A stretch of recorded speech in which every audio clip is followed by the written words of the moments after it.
quite the place, eh? Quite.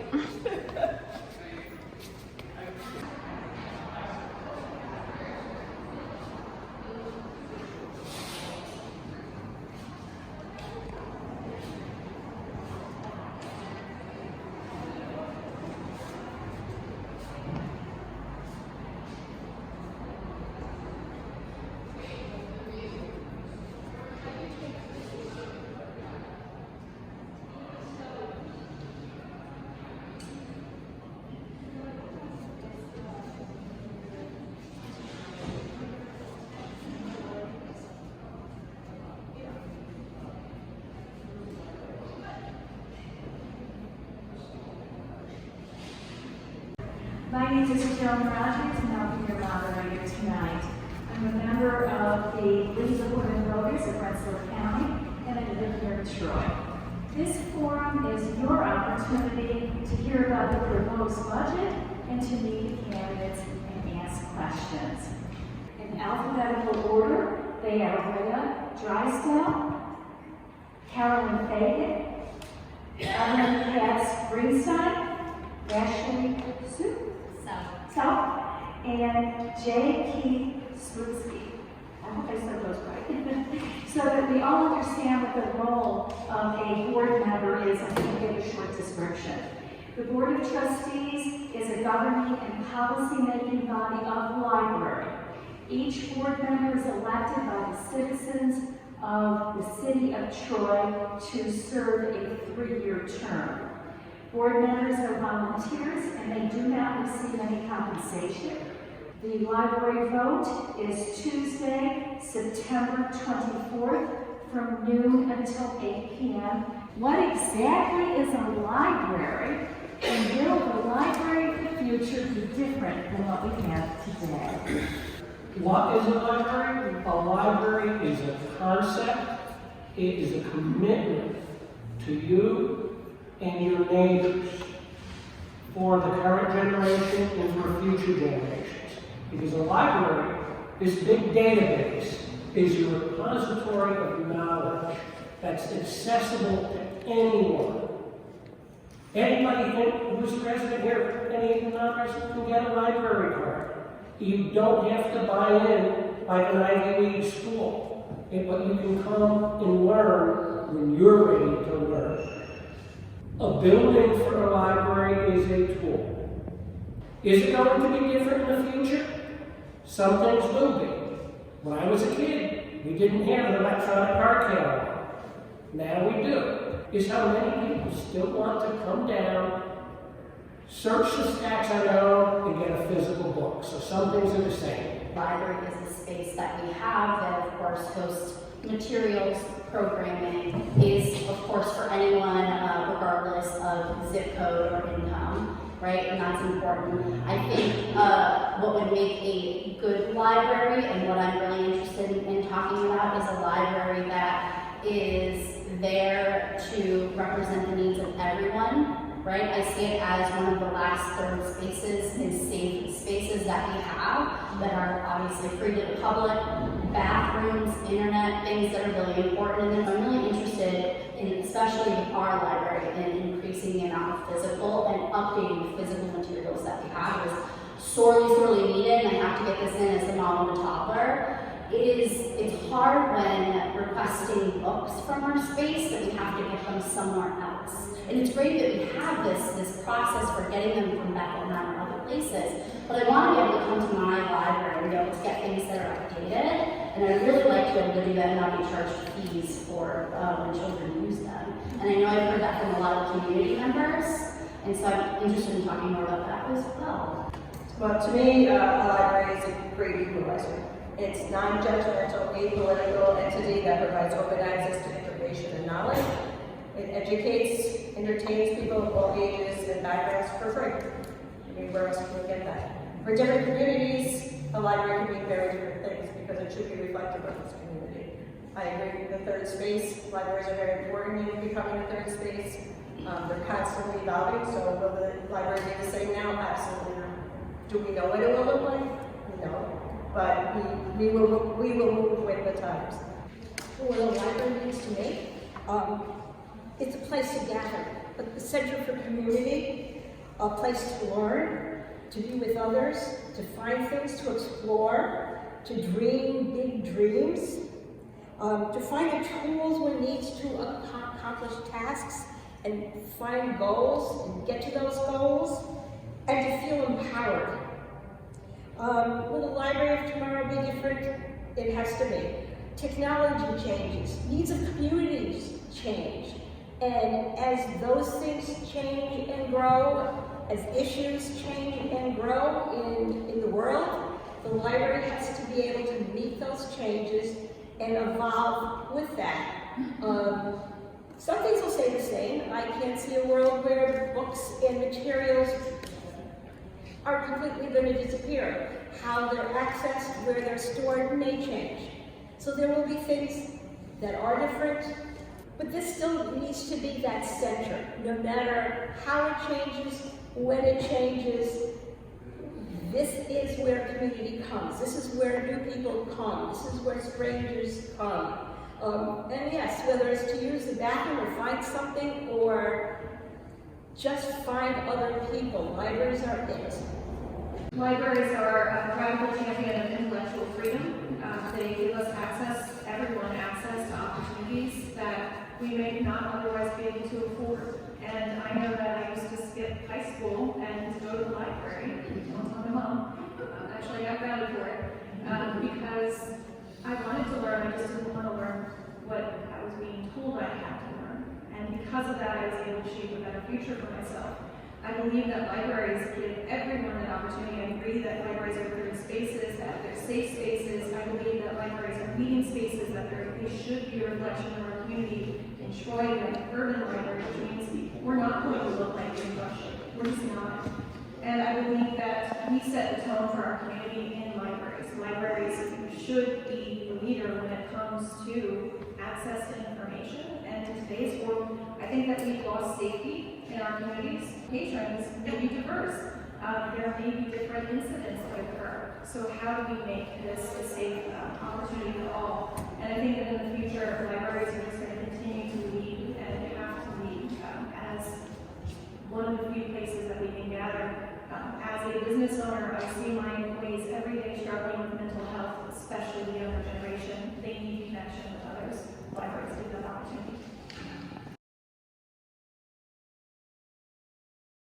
I don't know. I mean, it's that suppose out. I don't know if look there. All right. I don't know. How clearly can one say I oppose book bans? Some of the practical responses, by the way, to banning that is one. This library, the board was pushed to sign on to the American Library Association's Freedom to Read initiative program. We could do it as individuals, and we did it as a library too. Two, we have a policy here. We advise a policy to strengthen, it's our materials policy, to strengthen our policy, our point, and our need not to ban books here. Two, it goes beyond just books. People talk about books, but you're thinking about programs too. Libraries have closed over people protesting programming. We strengthened our utilization of space policy in order to make sure, again, well, the public has room to protest. There's a process by which they do it, and again, it's to strengthen that. And dealing with Upper Hudson and other members, knowing how they are also revising their policy, keeping in touch with them to see if we have to strengthen our policy even further is something that I personally am in touch with them, and like what you have now, and we'll bring that to the board. It is something that we need to keep opposing. We're here to provide information to our public, period. The work that I've done over the last several years was with the ACLU, and that meant that we were actively working on content like the LGBTQ tracker and the amount of bills that were getting introduced, and racial justice, and there are so many laws that are attacking the rights and freedoms of people today that I don't believe we should be banning the book just because it makes someone uncomfortable. if it has to do with individual freedoms and rights that we have in this country. And that's what makes our country great. So I always saw a book ban as just a great way to find books to read.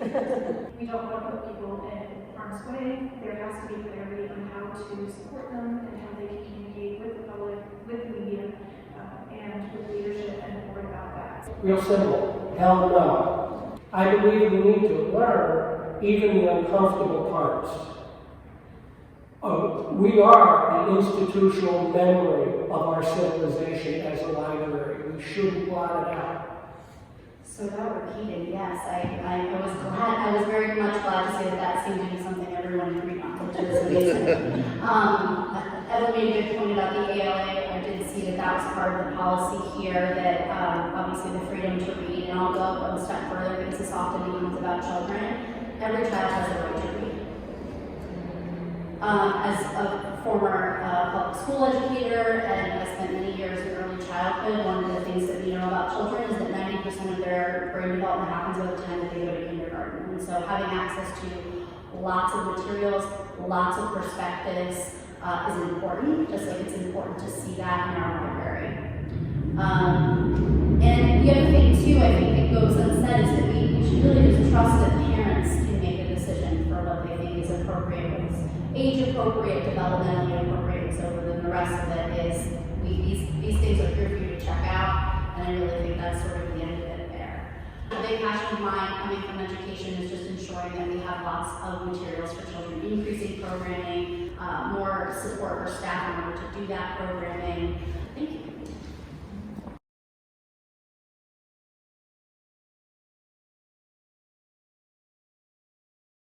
Good morning.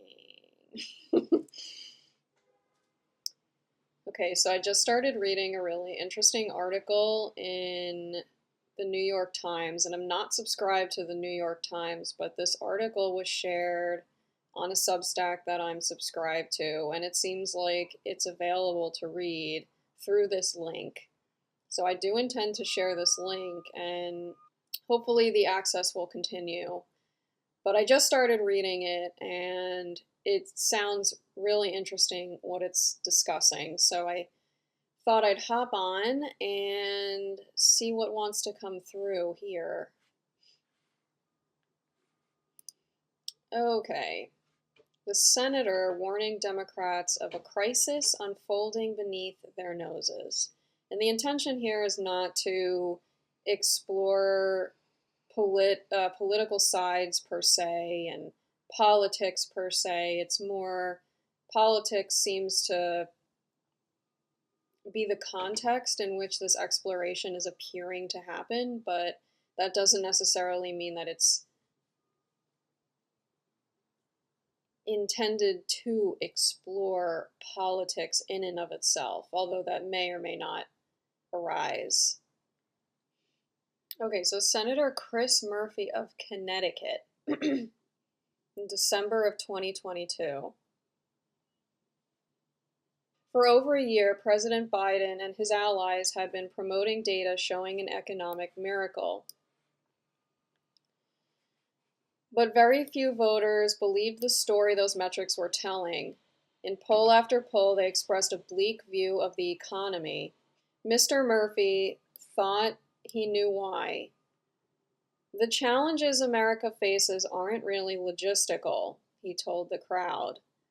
They are metaphysical.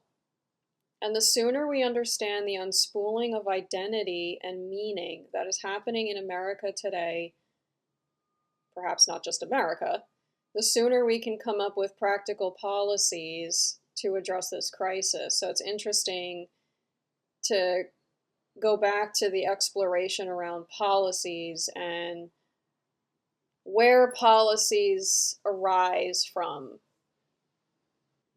or just the arising of policy within oneself, the arising of policy within one's experience,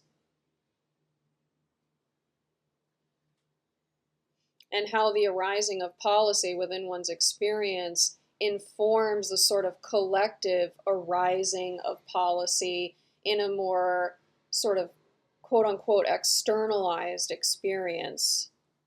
the emergence of policy.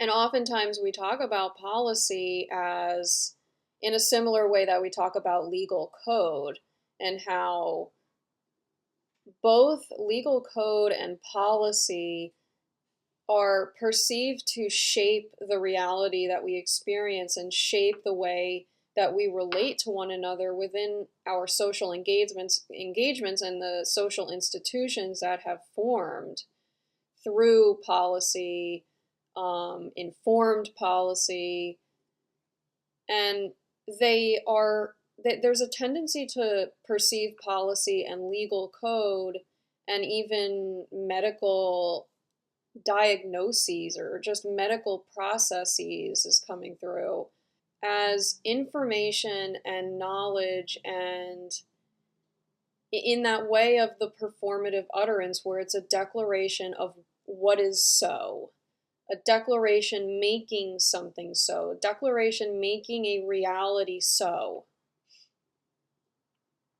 And so it's just interesting how policy from within oneself, policy arising from within, or the perception of policy, the experience of policy from within oneself, that is bigger than oneself, that is not just centered around the sense of an egoic self. That bigger sense of policy that perhaps is numerically sensed, that innate preferential numerical sense, coming to life, bringing into life order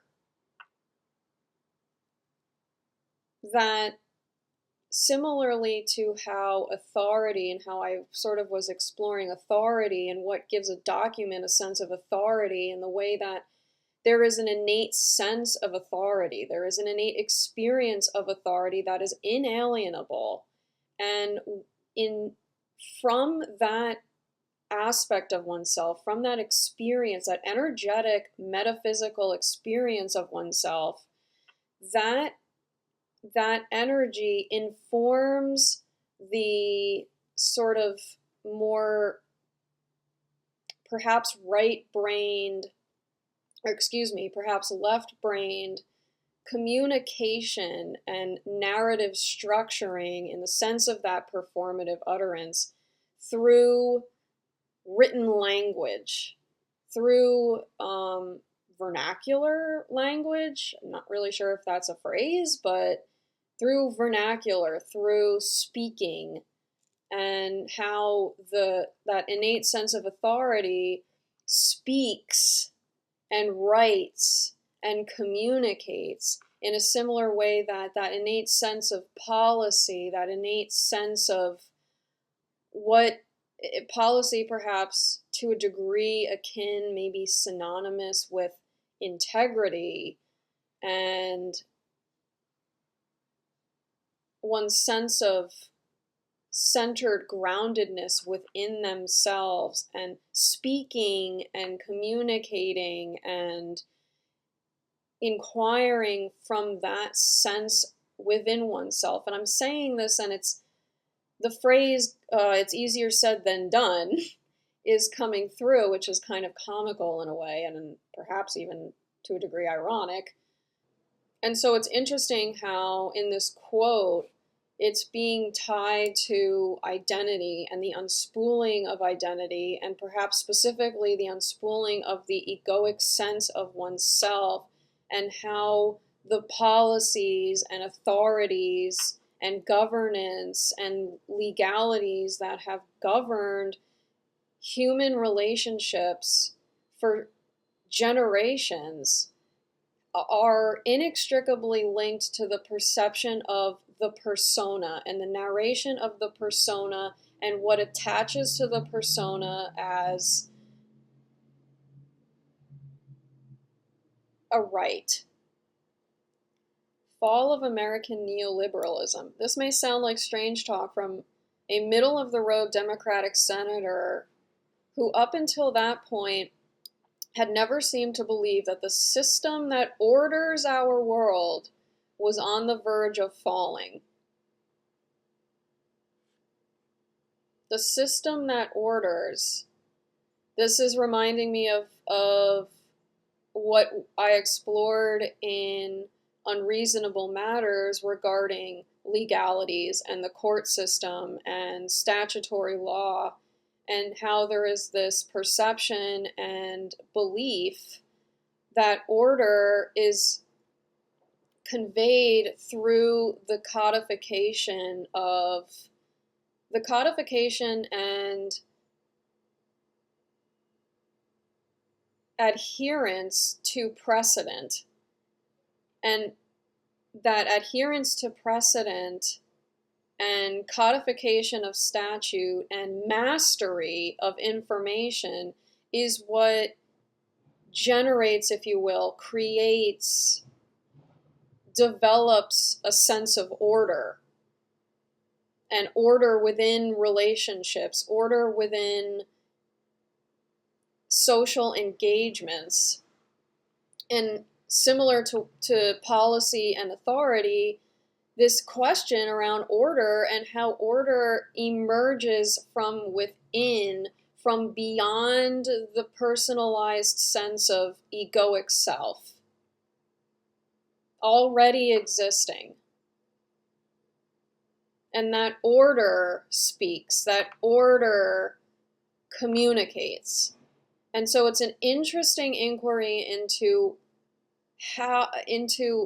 deep listening, not necessarily in an absolutist sense from what is perceived logically from a sort of analysis and practicality, not to say that analysis and practicality is wrong and bad, just that it is perhaps not inclusive of a bigger picture of opening up to the perception and experience and embodiment of a bigger picture that is continuously emergent and unfolding in order, if you will. And that perhaps the abundance of regulation and the abundance of codification is not needed to instill that order, to experience that order. That perhaps in effect, it is constrained, it is choking order, it is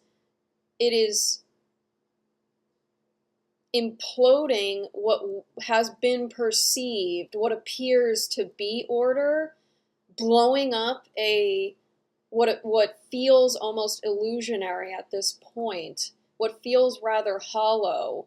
It's illuminating this hollowness in the perception of order to reflect the inner substance and embodiment of the order that has always and will always presently exist now. And that part of that is a very deep look within ourselves, a very deep look within oneself to inquire and explore how those sensations feel within oneself, how they express within oneself, and integrating all aspects of responsiveness, of responsibility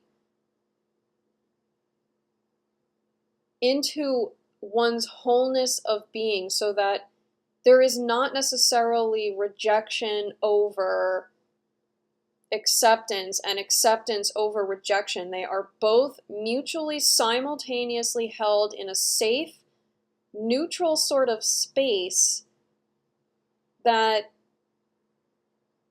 within that space there is sort of a dissolution and a dissipation of emphasis,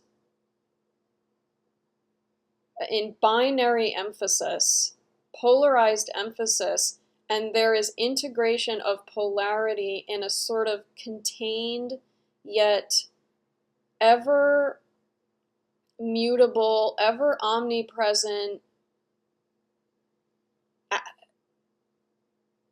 embodiment, experience, perception that is both all-inclusive and specific, specifically distinctual, discernible.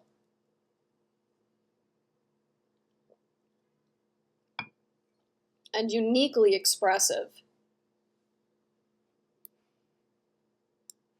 This is really interesting. This neoliberalism, actually this terminology may have actually been referenced in the book that I'm currently reading, A Shock Doctrine, by Naomi, I'm blanking on her last name. But in this book, it is referencing an ideology really strongly proffered by Milton Friedman, and it very, very adamantly grounded in this idea and emphasis. Interesting how I use the word emphasis, which I don't tend to use. I don't tend to use the word emphasis, so it's interesting how that just came through, and here we have emphasis. But defined by, this is how Milton Friedman's ideology is also sort of quote-unquote defined by its emphasis on free markets, globalization, and consumer choice. And the sort of absence, in a very pure sense, the absence of governmental regulation. So it's interesting to see that kind of referenced within this senator's expression, or at least describing his expression. It's kind of reminding me of the story around the presidential election of Jackson back in the when was he elected? I don't recall exactly if it was the early 1800s or the mid 1800s, but in his presidential campaign, he was essentially supporting the diffusion, the deconstruction of a, if I'm remembering correctly, of a sort of nationalized bank, and arguing that the quote-unquote elitist, sort of aristocratically ideological populists, how they were essentially running the scenes behind the establishment of and the operation of this nationalized bank, and how that was really oppressive to sort of common folk, and sort of the ways that the common people were relating to their government and relating to their sort of perceived leadership, and the access to financial resources. And so Jackson sort of came along to divest that nationalistic sort of elitist hierarchical leadership, to divest them of their, I suppose you could consider it sort of purse strings, but they're pulling of the strings on behalf of the more common people. At least that's sort of how I was largely understanding it. And so it's kind of interesting how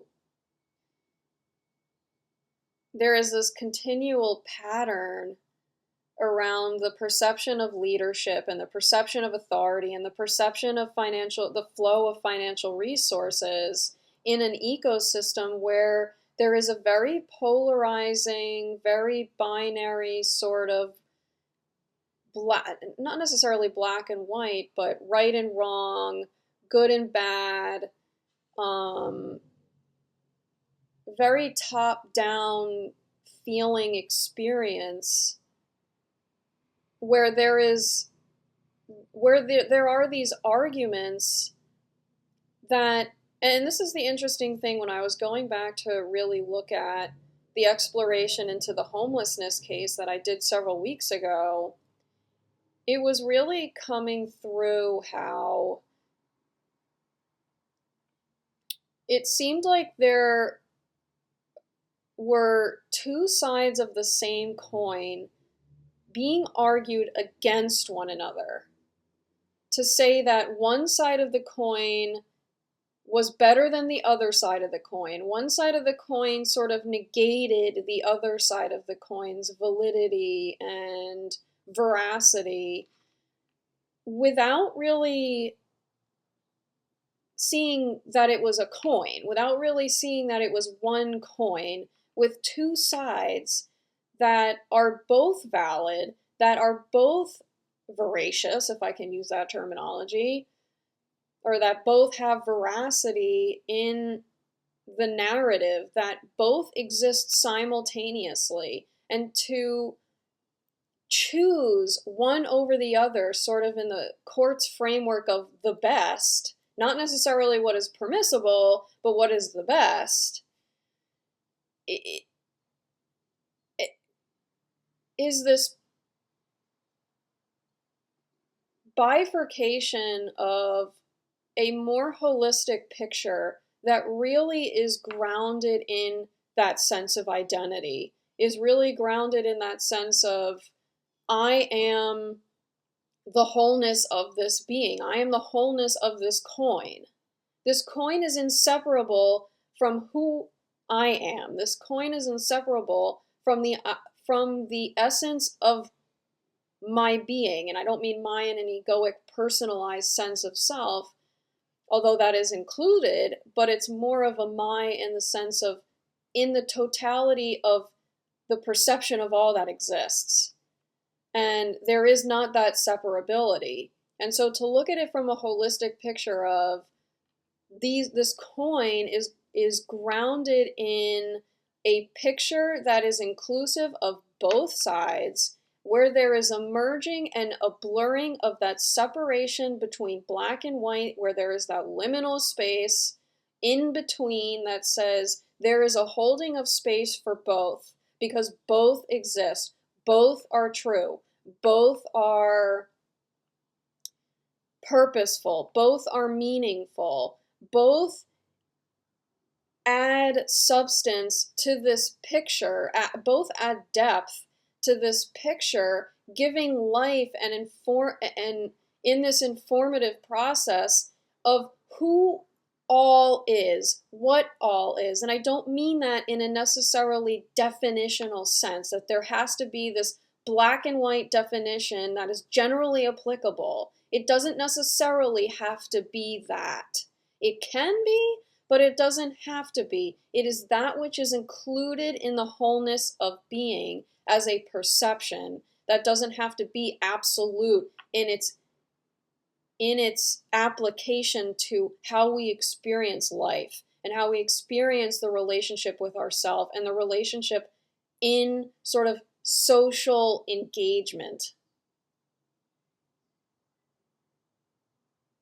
I don't necessarily know what that means in an example to say this is how moving forward looks. That is an unfoldment. That is the emergence, but it's exciting to open up to the possibility of even observing that, of even witnessing that, and being open to the reception of what that could be, of what that is manifesting, perhaps feeling into the direction as in alignment with that deep, deep sort of almost existential sense of oneself as quote unquote sort of correct, for lack of a better phrase, as aligned, as workable. Yeah, this is the exact framework of Milton Friedman. I believe that was his name.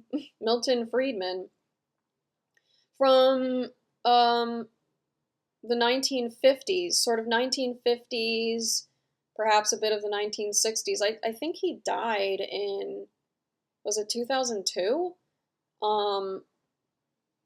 But he had I'm only at the beginning of reading this book, but so far, a lot of, it seems as though a lot of this ideology was utilized specifically to create this perception and experience of economic shock. And there is a description in this book analogizing it and perhaps even connecting it and correlating it with this doctrine of psychological shock. A psychological shock that also really, I don't know if it necessarily developed per se in the 1950s, but it was very sort of secretly being exploited. This process was being exploited for the purpose of wiping psychological patterns clean, of shocking people's psychology through electric shock therapy treatment, shocking them with electricity and dosing them with some certain medications so severely that their mental capacities were essentially reduced down to that of an infant, that of a toddler, where their connection to themselves was nearly eradicated, and that was sort of the point. That was the intention of this processing, was to wipe the slate clean of patterning so that new patterning could be taught and instilled in a sort of externalized, imposed, oppressed manner. That this is what's best, therefore you should undergo this treatment so that we can manipulate your patterning to accord with what we perceive as leaders and authority as best. And so that process and that ideology, that way of perceiving ourselves and our relationships to ourselves and our relationships to each other and how we behave, how we think, how we act, that ideology was largely correlated with this ideology around the economy and how economy functions and how the flow of resources functions and operates and is manipulatable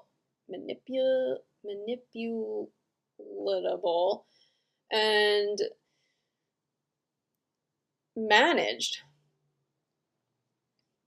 and governed, and how creating this desire to sort of create a clean slate from which to act, for businesses to act, for corporations to act, and how that was this ideology that was forming in terms of free markets, barrier-free markets, almost pure deregulation, this idea of empowered consumers would ultimately be the key and the answer, quote unquote, to this perceived problem of how modernizing society was diversifying, was a bit irregular in its, a bit erratic, a bit chaotic in perception of a mutually exclusive private sector and public sector. And this is also something that I've sort of been exploring throughout the videos, is this perception of mutual exclusivity between these two perceived sectors as different, as distinct from one another, and how the interactions between these perceived distinctions and differences and the perceived exclusivities, how they interact in a way that private rights evolve and business rights evolve and public sector governance and collective perceptions manage. And so this system of these levers being pulled here and being pulled here and being pulled here, there's this perception of needing to control all these different levers in the perception of creating order.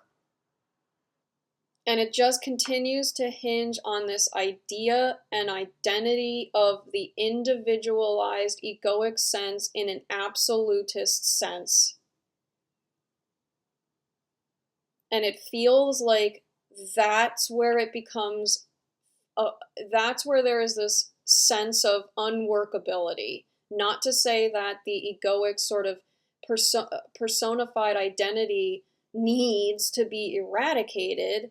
It's more that it merges and unfolds into the openness of a bigger picture beyond itself, whilst simultaneously maintaining and integrating the perceptions and the lens through which it sees, but not necessarily in a hierarchical way of leadership that has for so long guided the experience of reality that feels growingly unworkable. But the idea that modern life is a story of constant economic and technological progress, steadily making the world a better place, has stopped lining up with how Americans feel. It's a metaphysical problem, as Mr. Murphy put it, and he began to think that the economic metrics used by economists and presidents to capture the state of the nation were masking a vast spiritual crisis. I'll probably go back to the spiritual crisis link. 70% of Americans who said that they want to see fundamental changes to our political and economic systems, or even to see them torn down entirely. This is very in line with Pluto's last entry into Capricorn through mid-November, when it moves full-time into Aquarius, at least for the next 200 probably some odd years.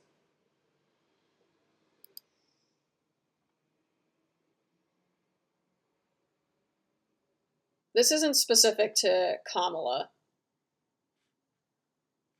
Has offered no hint of a vision for how to remake an order that very few people today believe is working, much less on deeper questions about how to rebuild our shredded social fabric. This is an interesting way of phrasing it. Shredded social fabric. This is kind of reminiscent of the way I was talking about the deconstruction and perception and observation of the materiality sort of upon deconstruction in a shattered sort of way. I don't recall the exact term I used, but in a way that you can look at you lay out all the materials that you're sort of working with, and those materials are not necessarily the only materials to work with. there's this phrase coming through, I think Einstein, something about how the consciousness that created something is not necessarily the consciousness that creates a new. So the deconstruction and the shredded social fabric isn't necessarily the absolute material to rebuild, if you will, a new social fabric, or just to rebuild a social fabric at all. It's perceiving and observing within oneself the materials that have always been here, the materials that have always existed, the materials that transcend the perception of the materials that are on the table.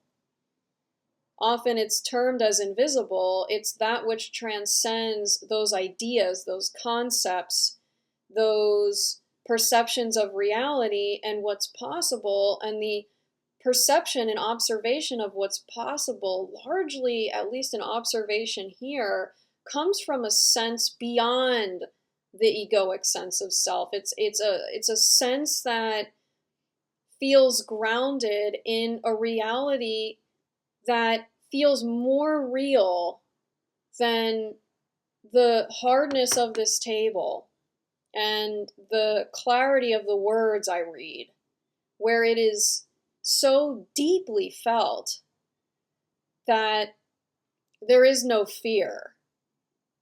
And I'm not saying that in a sense that it's an absolute.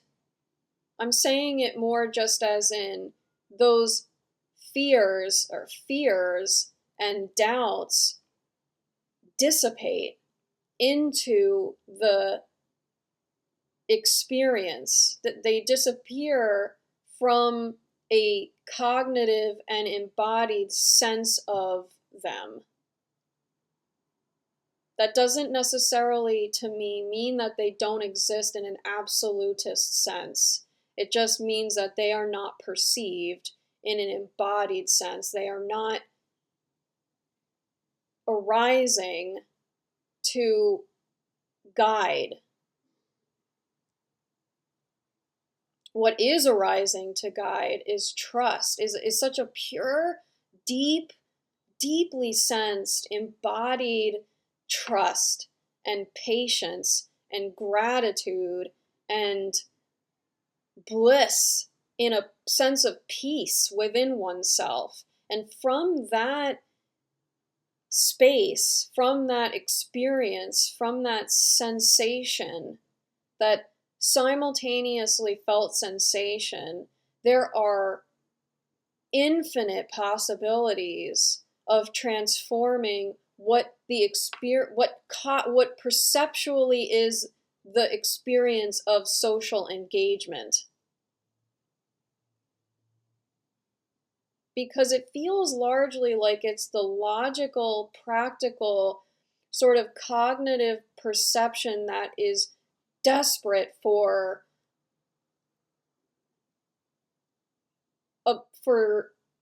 knowing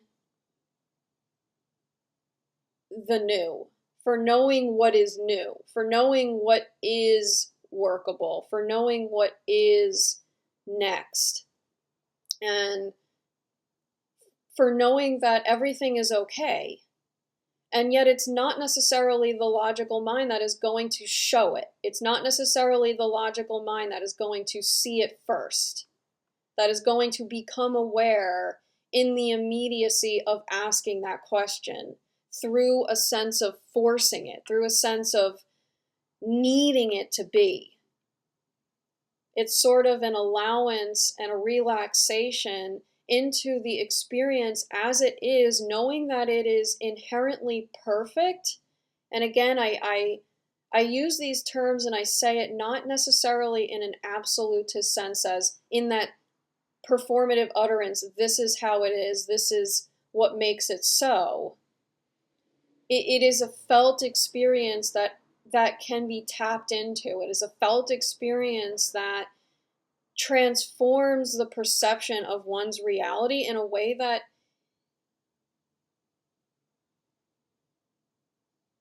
it just is. It just emerges. It has that space to emerge in a beautiful, synchronistic, miraculous, to the logical mind, process.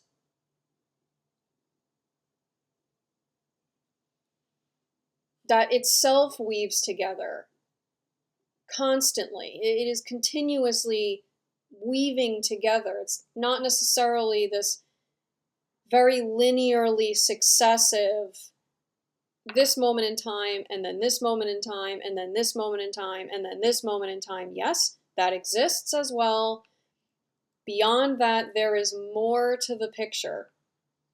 And perceiving the social fabric in that way of fluidity and yet momentum and yet staticness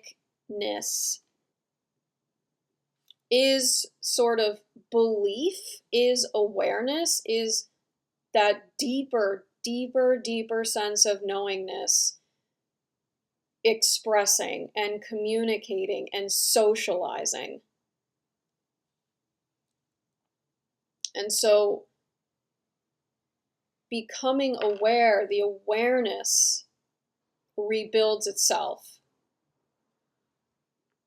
only by offering a firm break with the past. It doesn't feel as though a firm break from the past is inclusive of confronting the aspects of the past that you are desiring a firm break from. It is sort of an action of separation that is a rejection and a resistance that continues to attempt through force to push aside that which is inviting inquiry and exploration and illumination. It's not necessarily all about how to turn a blind eye. That's just a feeling of repetition, a feeling of repeating a pattern of ignoring and resisting and rejecting,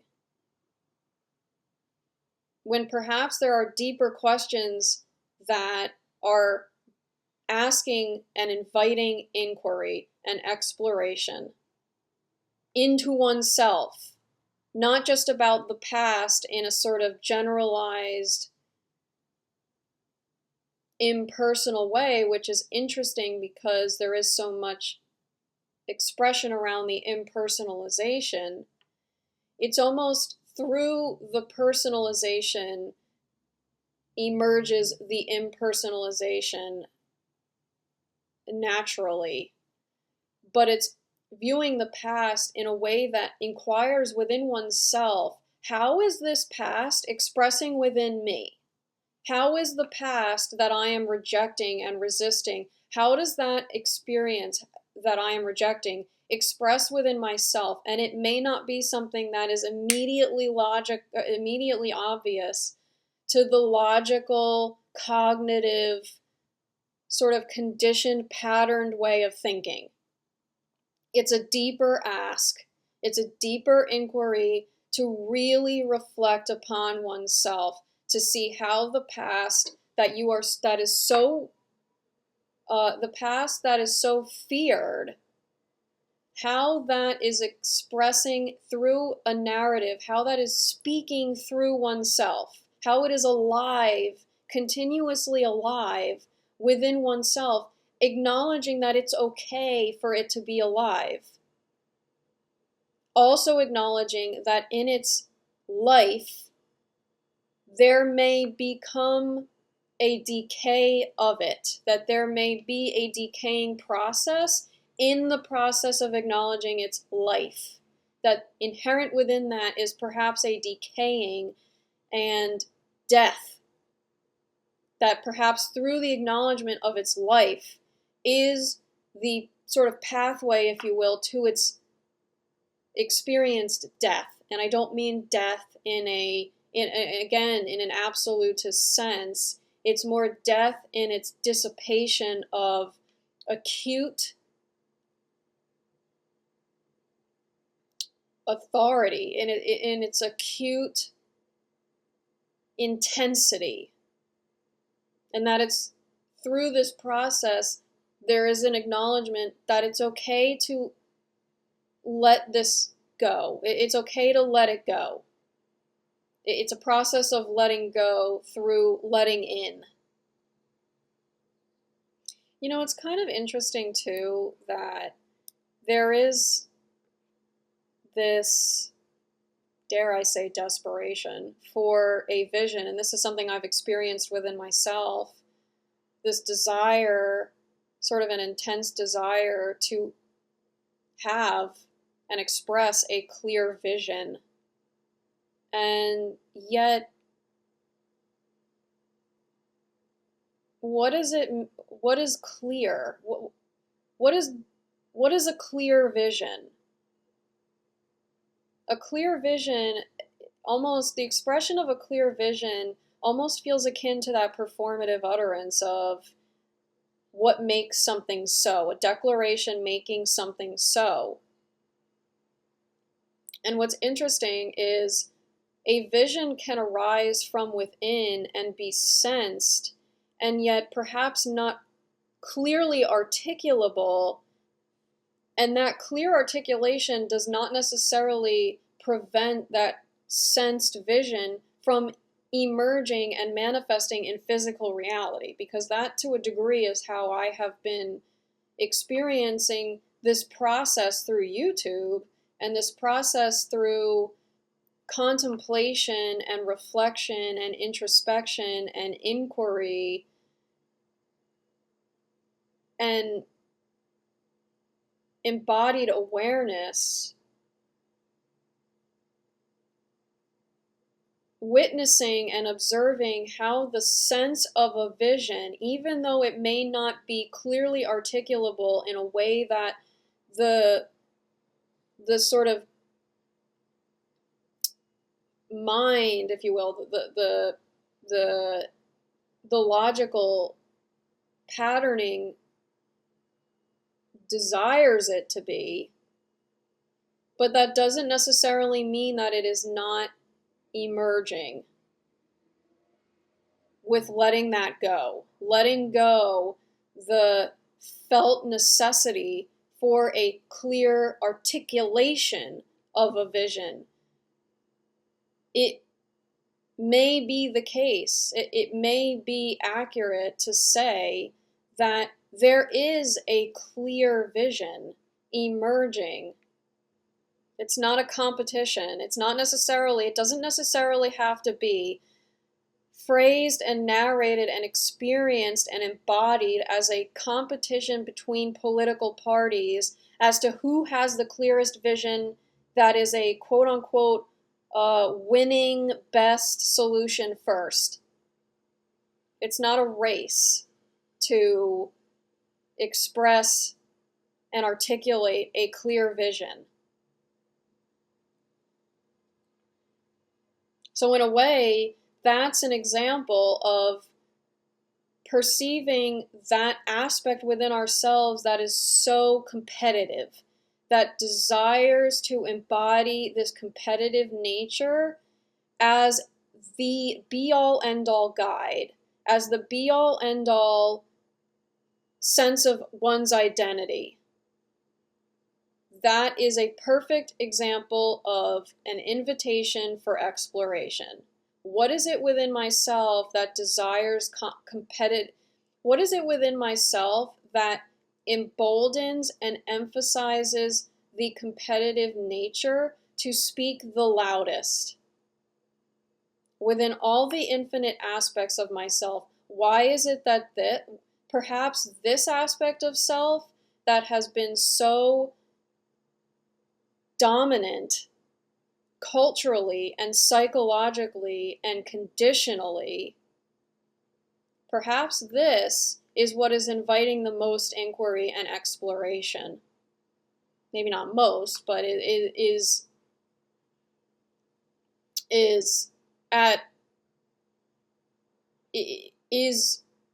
very acutely present. I mean, this is a question of integrity. Just a few days before the convention, Mr. Murphy's good friend Ben Rhodes, a former senior advisor to Barack Obama, told me that in the age of Mr. Trump, Democrats have found themselves in a, quote, trap. How can they present themselves as the party of fundamental change when they spent the past 8 years arguing that America's institutions need to be shored up against the urgent threat of Trumpism?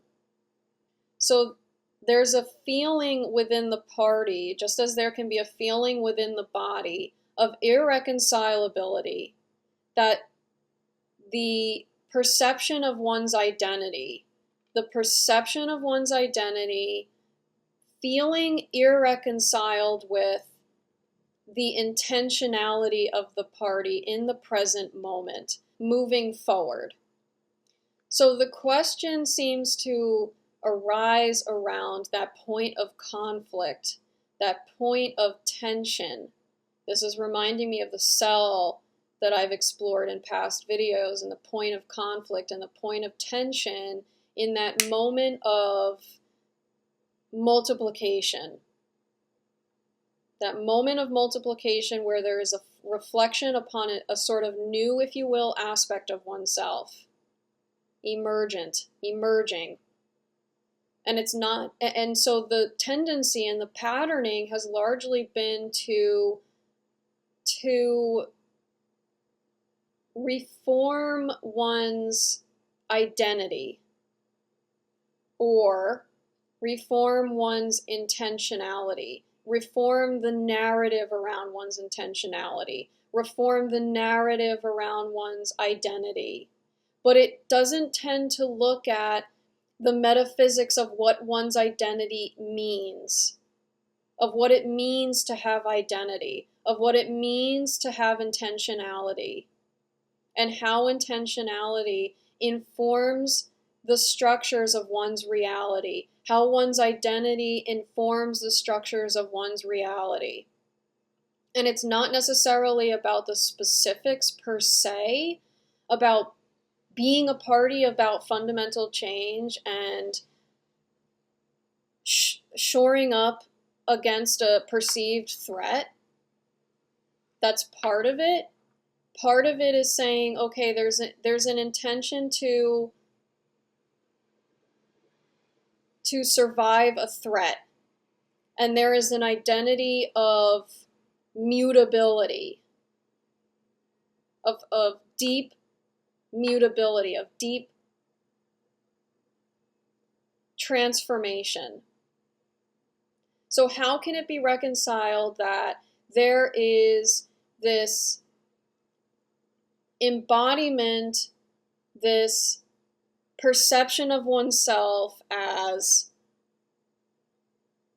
deeply transformative in nature, and also desirous of surviving a perceived threat?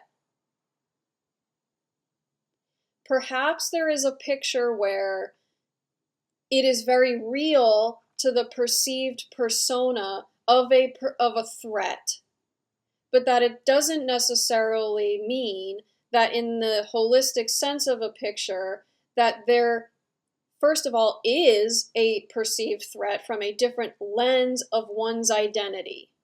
That there can be a perception, and is a perception, an experience of one's identity, if you will, that goes beyond a sense of oneself that feels threatened. So when that perception can be seen, when it can be felt, when it can be experienced, when it can be acknowledged, when it can be embodied through inquiry into what it is to identify oneself, how that perhaps can be constricting and restricting to a larger sense of oneself that transcends it, because it does exist. It has always existed, if you will, always and never. But perceiving through new lenses and perceiving threat through new lenses, perceiving intentionality through a different sense of identity, how that perhaps reshapes the question, perhaps reshapes the perception of a way forward in what feels present in the moment, now, in that greater sense of oneself, inclusive of the sense of ego. And that it's okay. And that just scratches the surface. Barely.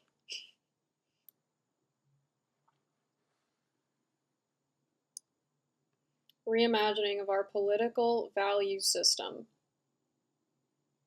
Quote, we're going to have to upset this cult of efficiency. Establishing a clear preference for local ownership, local industry. Reminds me of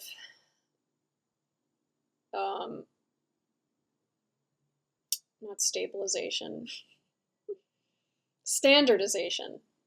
The clear preference, this is kind of the interesting thing. Clear preference, innate preference, and the tendency for it to express itself does tend to sound a lot like consumer choice in markets, in market expression and market exchange. And perhaps it is. Perhaps it... And yet it's so... When I speak of innate preference and numerical sense, it is a sense that is beyond the egoic sense of self, to the point where it's even questionable what choice, how choice expresses. Because it almost feels beyond the sense of choice that is so inextricably connected with the egoic sense of oneself, the personalized sense, where the preference seems beyond choice, into the land of what tends to be perceived as destiny, fate, where perhaps there is inherent efficiency, again, that doesn't really need to be standardized, that doesn't need to be established by sort of a left brain codification system. And I know that can sound very almost reckless. And perhaps that's something to explore as well. Why does it feel reckless? Why is there this perception of recklessness? There is a tendency to perceive recklessness where there is also this sort of assumption and perception of responsibility for a more aware action. So in recklessness, is there a perception of, or if that perceived chaos is also perceived as reckless, then perhaps there is this exploration and inquiry into why there is this grasp on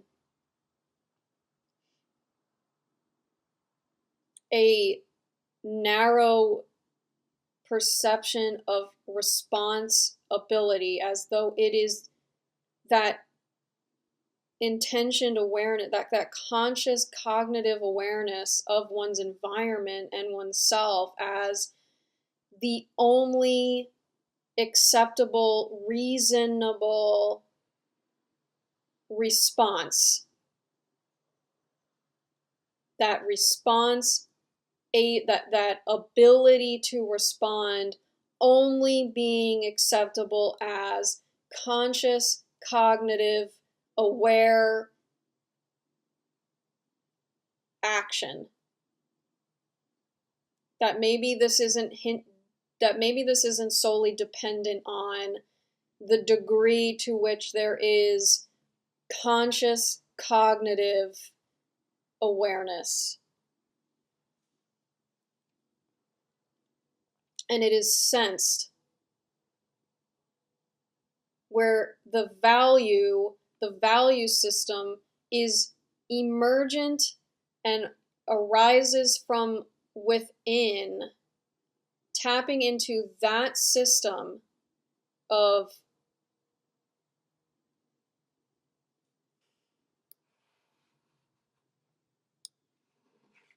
it just seems like a bypassing of the present, of presence, and the acknowledgement of what it is to be in presence.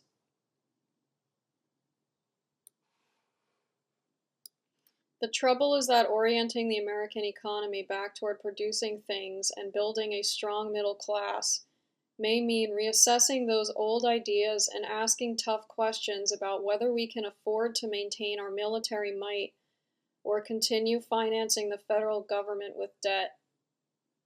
Seems to point toward a sort of national identity issue, or just a question around national identity and intentionality around the flow of resources, how to perceive and relate to the flow of resources, and what that looks like, what that means, what that feels like, how that is embodied within one's sense of identity, both in an egoic sense of self and beyond. And it may not be something that ultimately comes through in a political expression, in the way that the culture tends to perceive politics and policy. That perception is perhaps going to shift very deeply, so that the way that there is a tendency to perceive politics and policy today may not be the way that the perception exists on a continuous basis, in a form of constancy. And so perhaps even the question of grasping onto politics as we know it and policy as we know it is up for inquiry, is up for exploration. The awareness is here and embodied to really integrate how that perception has existed, and within a more holistic sense of what it means to exist at all. And perhaps within that expression and within that inquiry and embodiment, the tendency to perceive politics and policy as it has been dissipates and becomes diluted by this bigger picture, and of which expresses what today would be considered a conception of politics and policy as something very different, in a different vernacular, in a different language, in a different form of expression, in a different form of relating within ourselves, within social relationships, and beyond. Very interesting. Very, very interesting.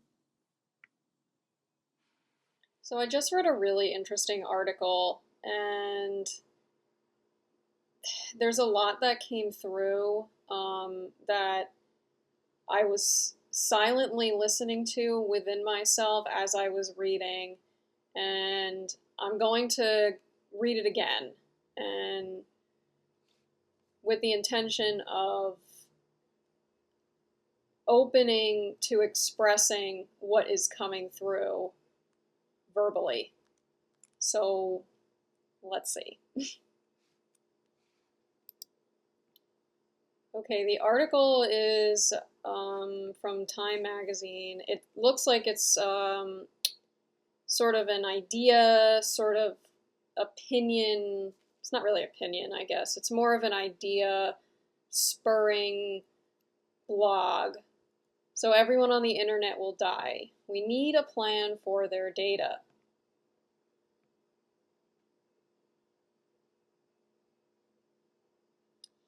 I'll never forget when I was probably, I don't know, 10, 11, somewhere around that age, my dad saying to me,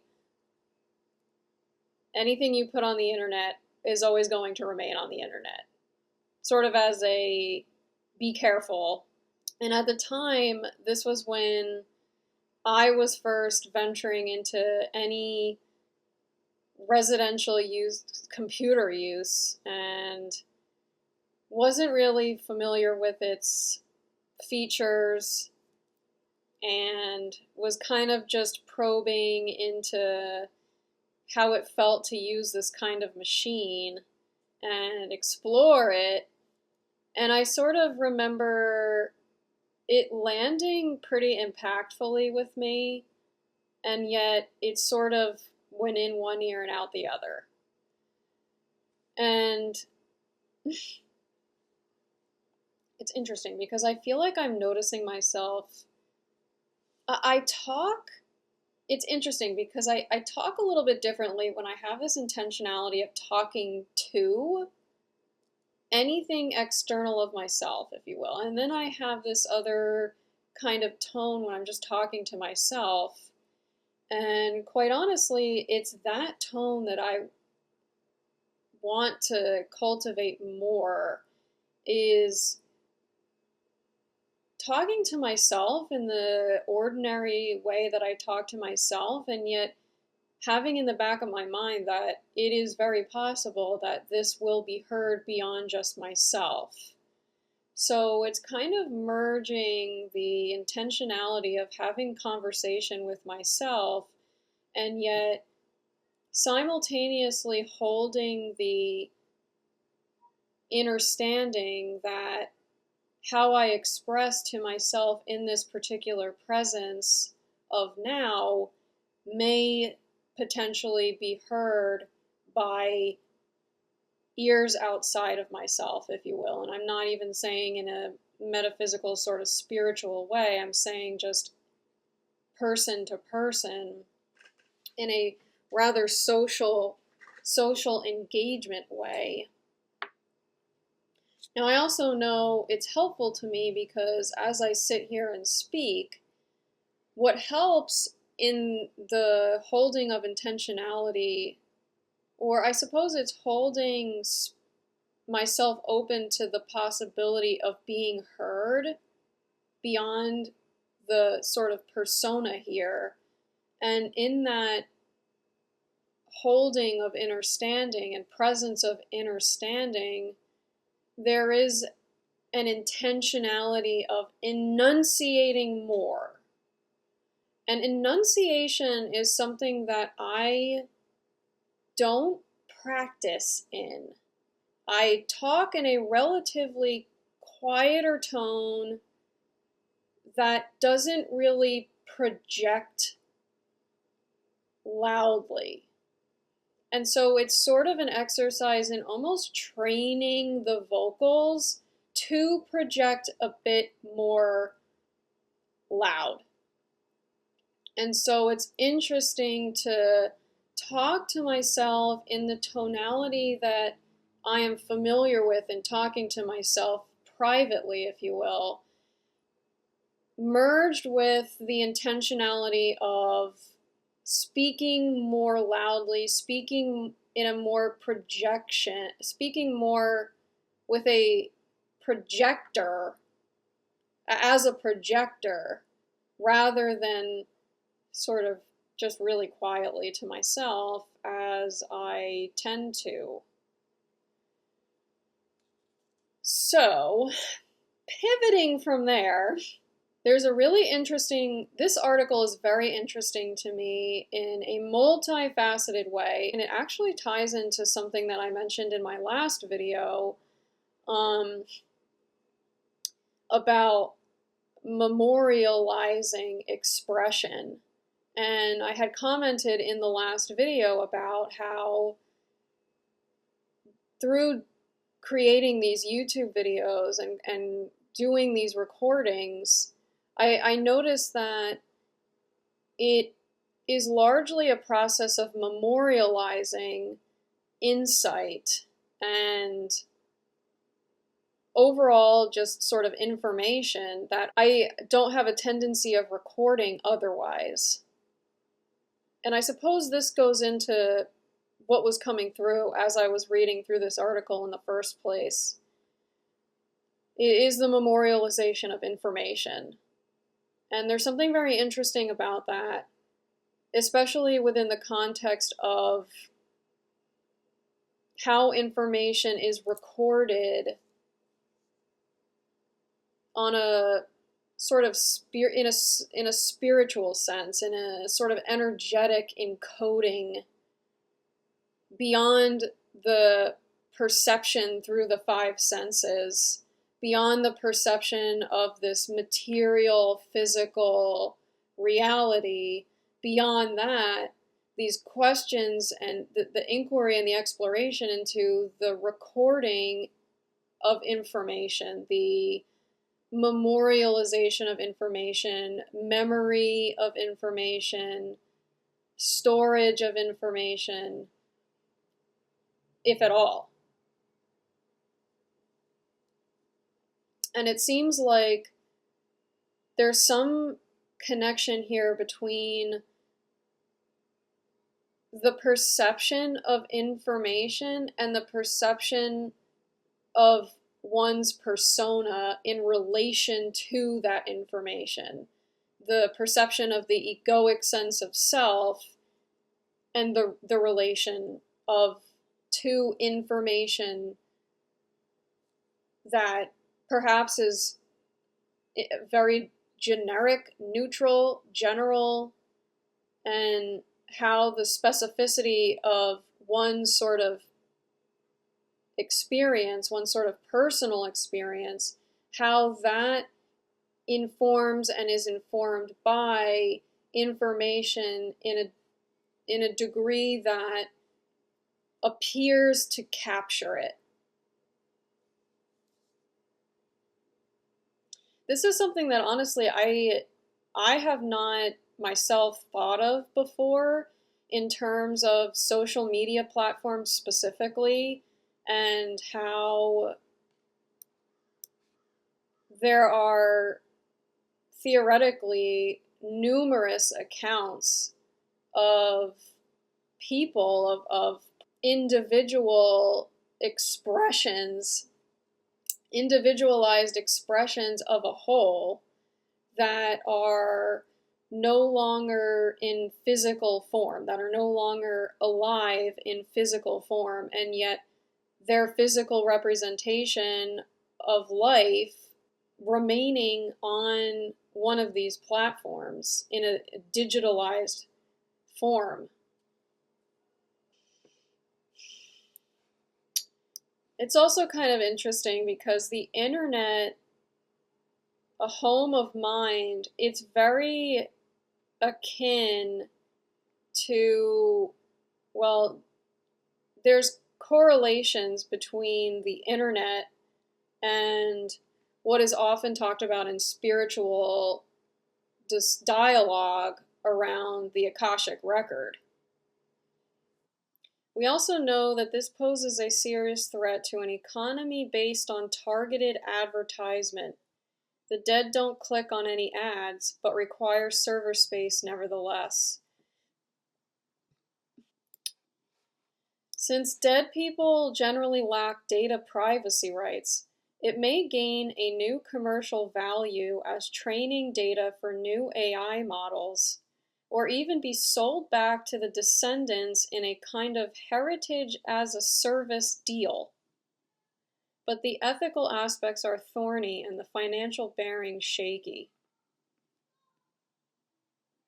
It is interesting when you think about how even YouTube, with the YouTube videos, anybody who posts on a platform, that there are seemingly restrictions for the use of what is perceived as quote-unquote private information,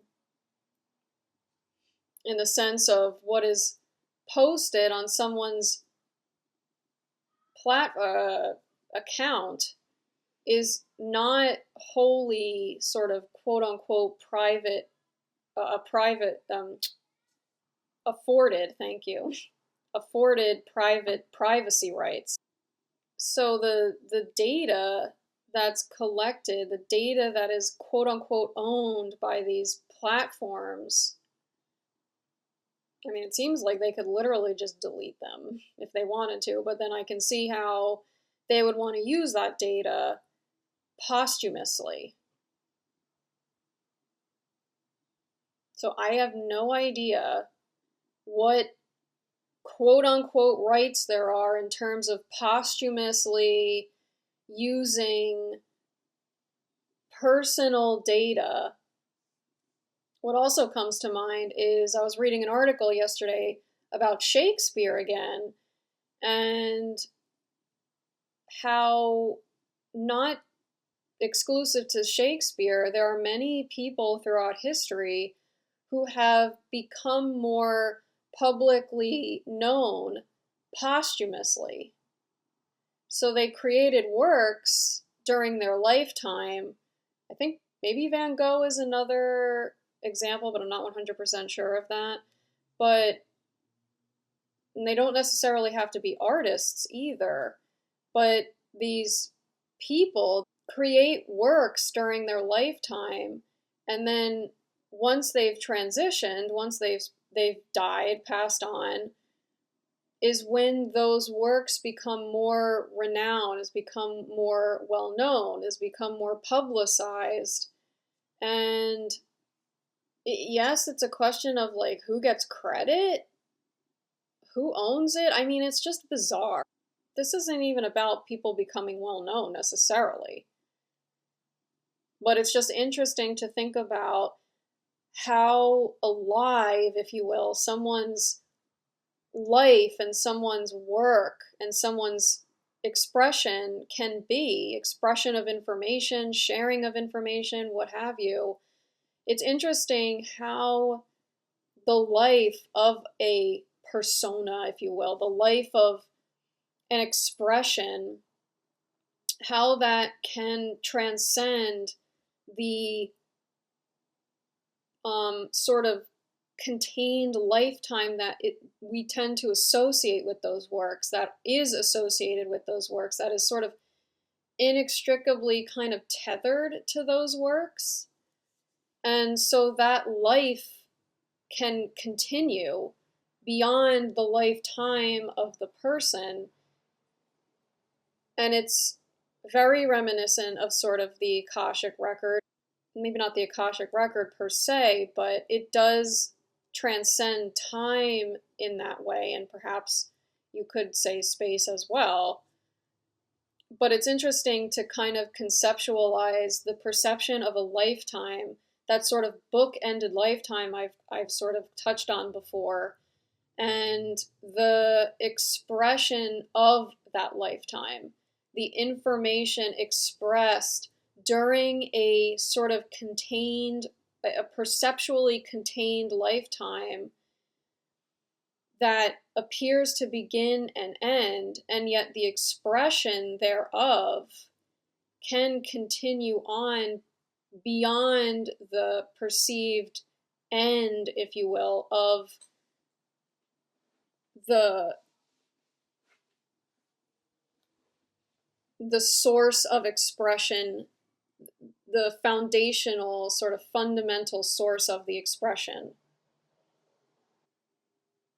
So in a way, it's kind of interesting because it's almost about the life of the information and the life of the expression of information, almost more than I don't want to say more than, because I don't want to, the intention is not to diminish, and the intention is not to devalue the source of the expression, and not to downgrade at all and downplay the value and the significance of the life of the person, if you will, of the sort of physical manifestation of a conduit that allow that the expression flows through.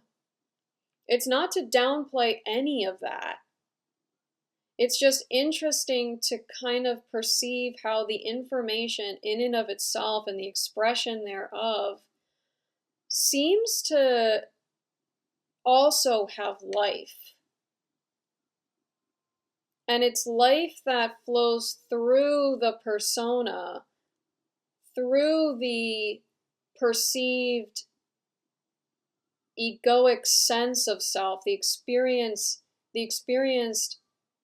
sense of oneself, and the significance and the value and the beauty of that, as well as the significance and the value and the beauty of the information in and of itself that is connected, intimately connected with that sense of oneself, and yet also connected to the sense of self that goes beyond the egoic persona. Because it tends to feel like the egoic persona is tapping into information and receiving information and giving information that goes beyond itself. It has access to information beyond itself that flows through and has a life of its own. And it's that information that transcends the egoic persona, that transcends the egoic sense of oneself, and that isn't per se owned by any person.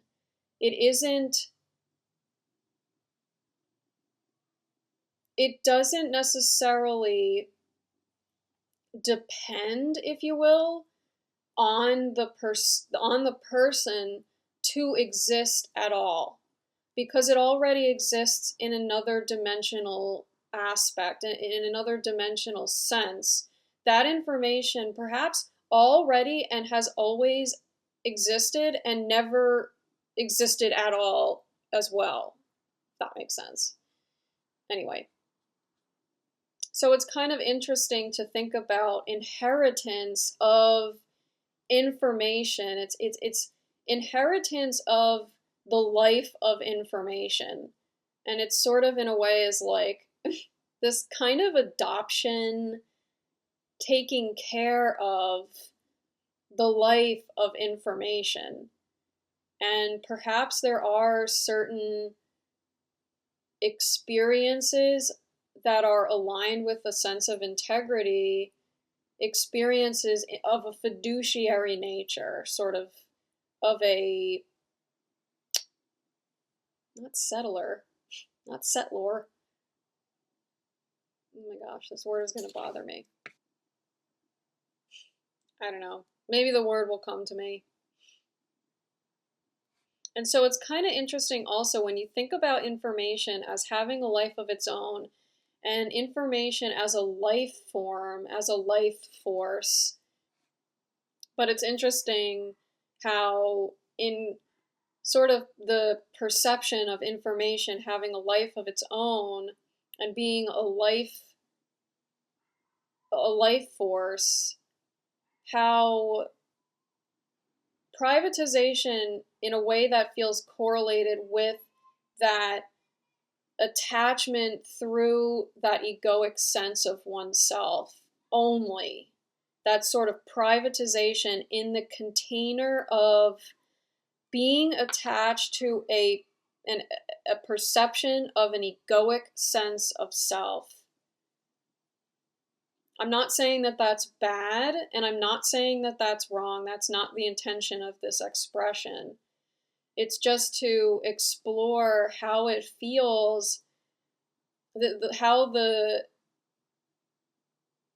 privatization of life force feels very akin and synonymous with that attachment to one's sense of themselves.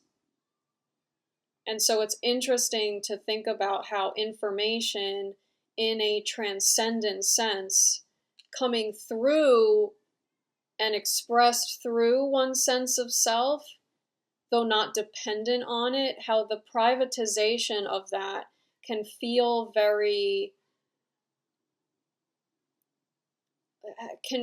like almost a hindrance to that information's life force, can feel oppressive to that information's life force, can feel contractually related, when in a transcendent sense, beyond one's egoic perception of themselves and experience of themselves in that embodied sense, there is a transcendent embodiment of that information that is impersonal and rather neutral and rather objective, that is ripe, is sort of fecund in nature to cultivate that information, or ripe for the cultivation of that information in a more organic sense. And I know that that sounds really abstract.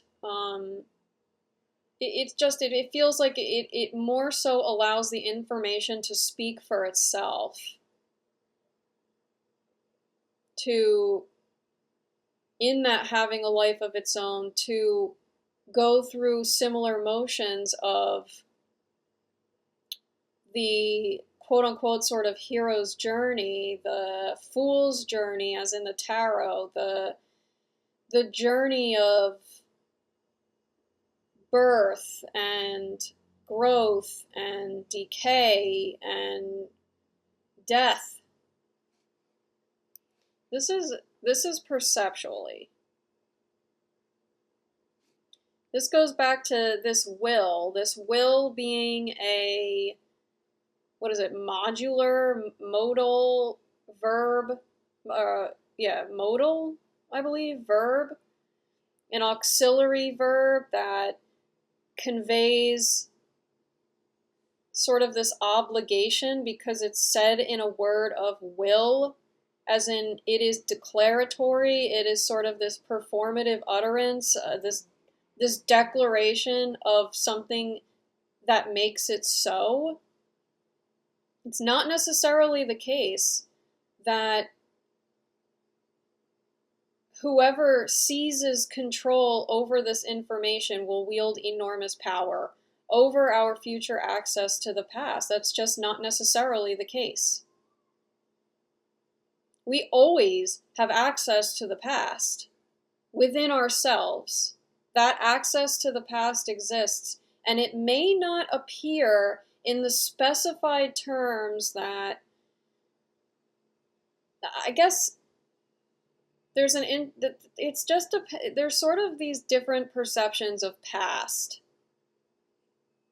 It's kind of interesting too, because in a lot of the political arena, or in a lot of the political dialogue, there's conversation about turning over a new leaf, looking toward the future, and yet there is also such importance placed on, within the education system, at least in the United States, this importance placed on history being a study of the past so as not to repeat quote-unquote mistakes, to learn from the past.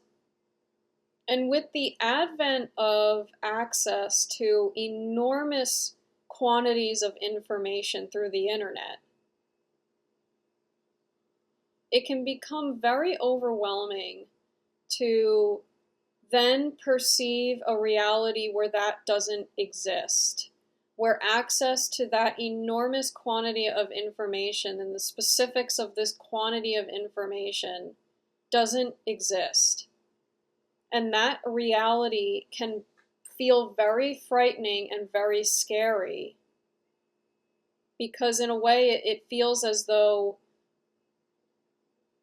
the working memory, if you will, of humanity gets wiped out, gets wiped clean, which is kind of interesting in line with the book I'm reading about the shock doctrine and how that sort of was a lot of the intentionality behind not only psychological treatments, was what was perceived as psychological treatments in the 50s largely, but also of, in an economic sense, with wiping the slate clean of economic impurities.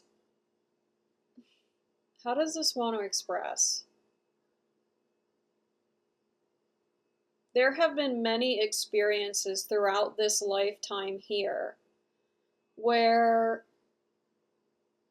I have experienced what feels to me like the energetic experiences of physical experiences that I have not physically had. The interesting thing is there are sort of general, to go back to something I've touched on in the past couple videos, is this general applicability, sort of legal general applicability. And what's interesting is there is a sort of general experiential applicability that expresses, manifests in physical reality through infinite personalized experiences. What is perceived and experienced as sort of personalized, in personalized ways.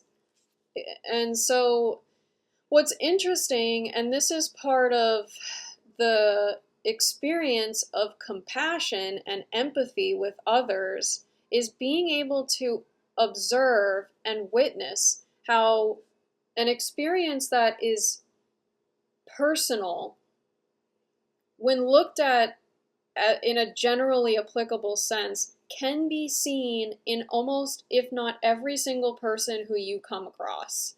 In the sense of, I have personally experienced financial insecurity. You could say that that is a generally applicable experience throughout a large populace. So in a generally applicable sense, there is the felt experience of financial insecurity. And it can be felt subtly, acutely, not at all, on a conscious level. And there are a lot of really interesting conversations about how everything that exists on the material level, in a material sense, even in real-time human life, that what is being experienced in the physical realm is a representation of the past, in a sense that, in a sort of linear sense, the way that we perceive and experience the material physical reality is linearly, but that's not the only way to experience it. And when there is a transcendence of the linearity of life, there is an observation and an embodied past that lives omnipresently, omnipotently. And no matter what kind of control someone perceives themselves to have over information, cannot take away from the experience, the transcendent experience of the past within oneself, energetically. And from personal experience here, that energetic past largely manifests into personalized experiences that reflect that energy so that it can be seen and acknowledged and listened to gratefully and patiently and trustfully. And I'm not saying that those are the only ways to acknowledge this information, these energetic experiences. It's through those pillars, as I have referenced them in myself, to myself. It's these sort of pillars of introspection, or these pillars of responsibility, have really allowed the past to live within me and yet not dictate the experiences that I have, if you will. It's like the past continues to speak through me, and the past continues to speak through me, and the past continues to live on through me. And yet the past doesn't necessarily depend on me and I on it, if you will, to live. And it becomes experienced in a way that feels playful and exciting and wondrous, more so than scary and controlling. And it's just kind of interesting to me because when I think of the possibility of whoever owning the YouTube videos that, you know, I publish or anybody publishes, for anybody who posts on YouTube, the thought of those videos and that information being owned by whoever at YouTube, the question for me is, why does that bother me so much? When I know and I trust within myself that that information isn't even necessarily owned by me to begin with. It's not mine. It's not simply, in an absolutist sense, mine to own at all. It doesn't necessarily belong to me.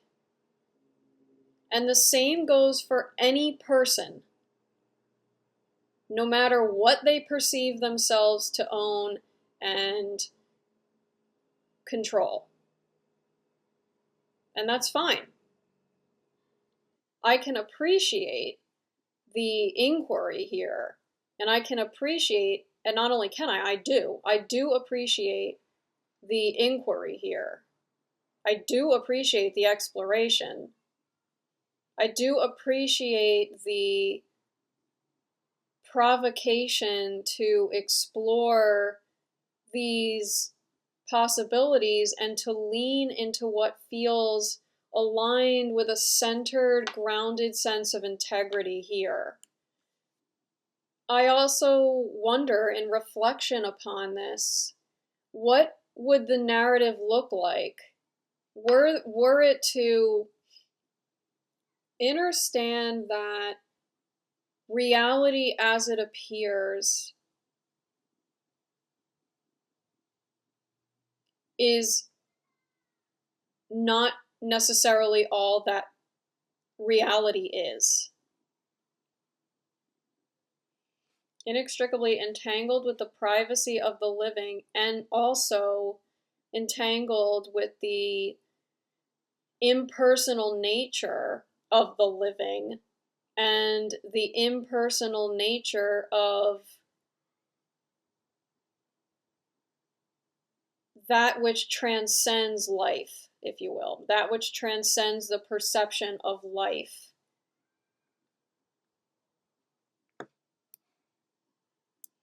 There is no technological fix, for it is a fundamentally political and even philosophical task. Yeah, it's interesting to think if the word digital here was replaced with akashic. Which principles should guide our stewardship of stewardship? Thank you. That was the word I was looking for before, stewardship. Which principles should guide our stewardship of the akashic past, if you will? For how long, if at all, should our akashic remains be acceptable? Okay, accessible, and for what purpose? I don't know that that's necessarily for the egoic sense of self, the sort of logical mind, if you will, to say in and of itself. I don't know that the reliance here is necessarily on the egoic sense of oneself alone to answer. And that perhaps there is an inquiry here, an invitation for deeper listening within oneself that transcends oneself.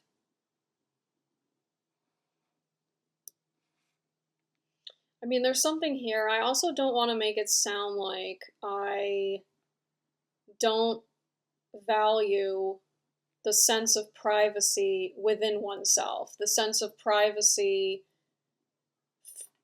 in relationship to the egoic sense of self, or the I don't want to make it sound like I don't value the egoic sense of self's relationship to privacy,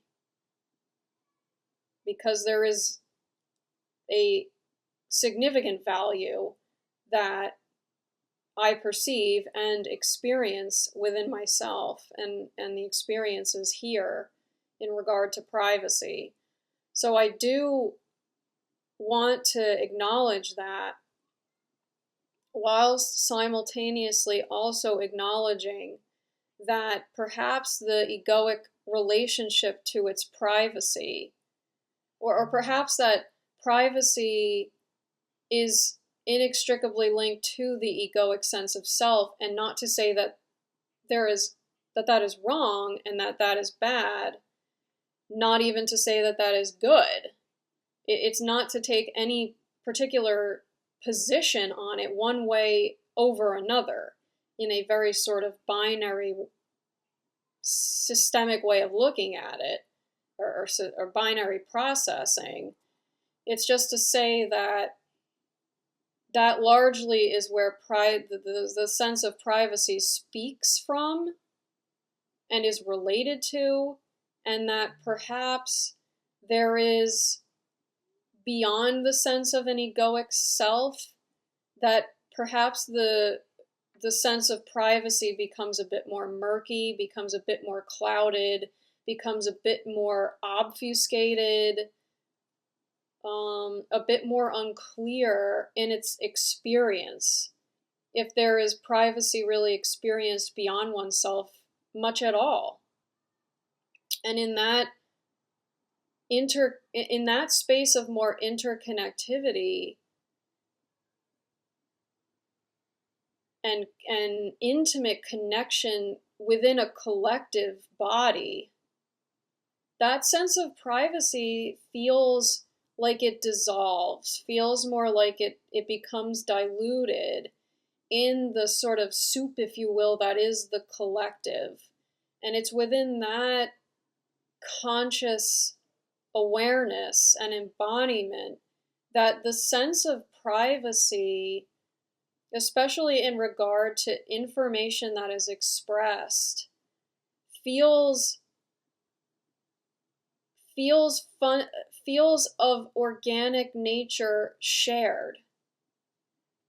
And there is no question, really. There is not really much questioning into the privatization and the containment of information for the specified usage and purpose, if you will, of one over another. It is not felt in that way. It is experienced more as a sharing, a collective engagement together that is viewed as a whole body, a more holistic body, not a body that is specifically specified to a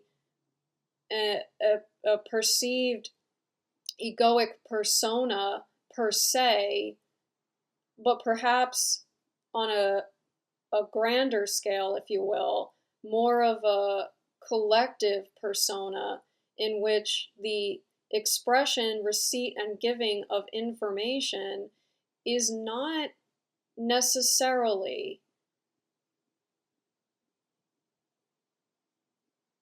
processed in binary, not processed in inequality. It's just information. And the information is discerned individually. The information is tapped into individually, if you will, and not necessarily perceived in that sort of unique tapping into, unique embodiment of. It's not necessarily perceived as mine to benefit me only. Not sure that's really coming across clearly, but not really feeling like that's the way I want to articulate it either. But just to say that it doesn't feel like the information that is uniquely embodied within the perception of an individualized expression of that information is even conceptualized in a way that avails itself for its self benefit. It's not perceived consciously in that manner. It's more perceived in a manner of shared information through the unique embodiment and expression thereof. In a gratitude, in a grateful, graceful, brilliant way. Creative for all, creative for the benefit of all, very genuine, very kinship feeling, very familial, very familiar, very beautiful.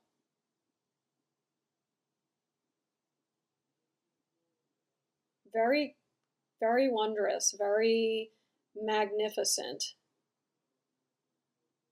Wow. Stunning.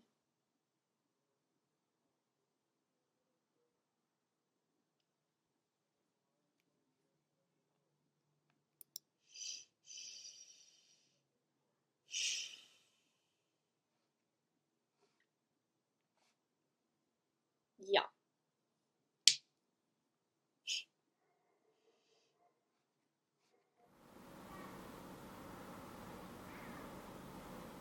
I'm feeling a very interesting energy at the moment.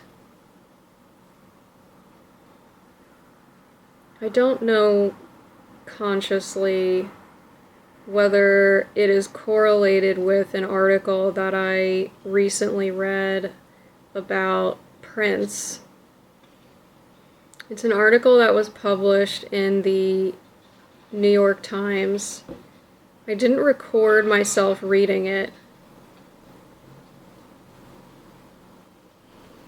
It was about a documentary that Netflix had contracted with Prince's estate to develop. And at the time of the initial contractual agreement, the estate had given the green light for Netflix to run with it. As it turns out, the estate, which appears to have changed administrative hands of late, is now sort of reneging on that green light, because there is contention around how the story is being conveyed and the light in which Prince is being conveyed. His life, his legacy, just the narrative overall, seemingly. And so it's debatable whether this documentary, which is, I believe, 9 hours or so, whether it's ever going to be publicized. And there's many aspects of this documentary that showcase material that had, prior to Prince's death, been kept in his sort of private collection. And it's material that, to my understanding, hasn't been publicly viewed at all. Well, I guess with the exception of the few people who have actually seen the documentary and created the documentary. But aside from that, I just started feeling this energy, this sensation after reading this article that I can sort of only describe as feeling very unaccomplished. And there's a tendency here, when I feel a certain energy, when I feel a certain sensation, to immediately privatize that energy in the sense of relating it to the egoic sense of self, the sort of persona, the person, the individual here, inquiring into it through the lens of a very personalized experience. And as I was leaning into it, there was also this voice coming through, almost more from the background, that kept saying, but I don't feel like that's fully accurate. I don't feel like it's fully accurate to say that I am unaccomplished, to identify with that sensation as a fully accurate statement of the experience in that moment. And it was then that I sort of cognitively questioned in myself whether there was a correlation with the article that I read, because the article also described very, very much in detail the experiences that Prince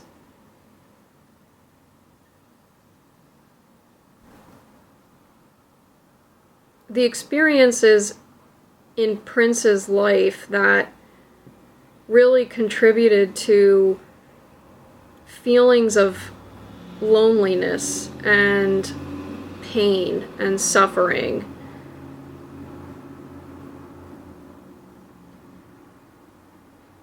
And this sort of need to control emotions and appear very sort of stoic and strong.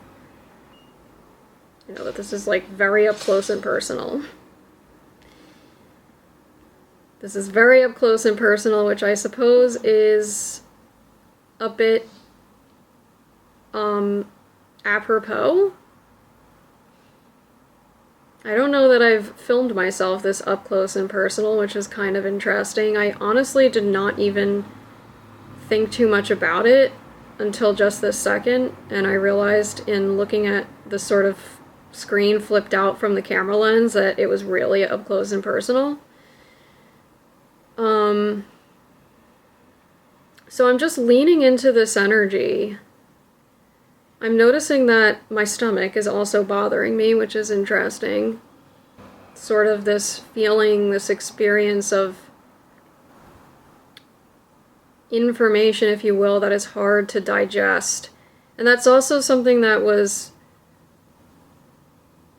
expressed in the article and a lot of why the estate is arguing against the publication of this documentary, because the estate is afraid of how the depiction of Prince in this documentary could impact and affect the audience members who greatly revere Prince. And that's not to say whether the documentary is right or wrong, good or bad, accurate or inaccurate. Just that there's a lot of fear portrayed on the side of the estate administrators around the potential processing of that information and how it is going to be received, or how it is going to be received, and the processing of that information. A little too up close and personal. Should I get even more close? Should I get even closer? Should I just talk from my eyes? That's kind of interesting. I don't know. Is that too up close and personal? Is that not up close and personal enough? I'm grateful to express about this energy. I'm grateful to observe it, to witness it, to experience it within myself. To let it be, to watch its passing. I am feeling a bit lighter.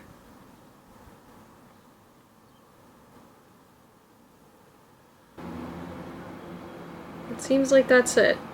That was it. It passed.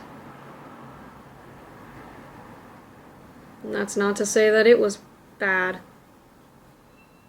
It doesn't mean that it was wrong for me.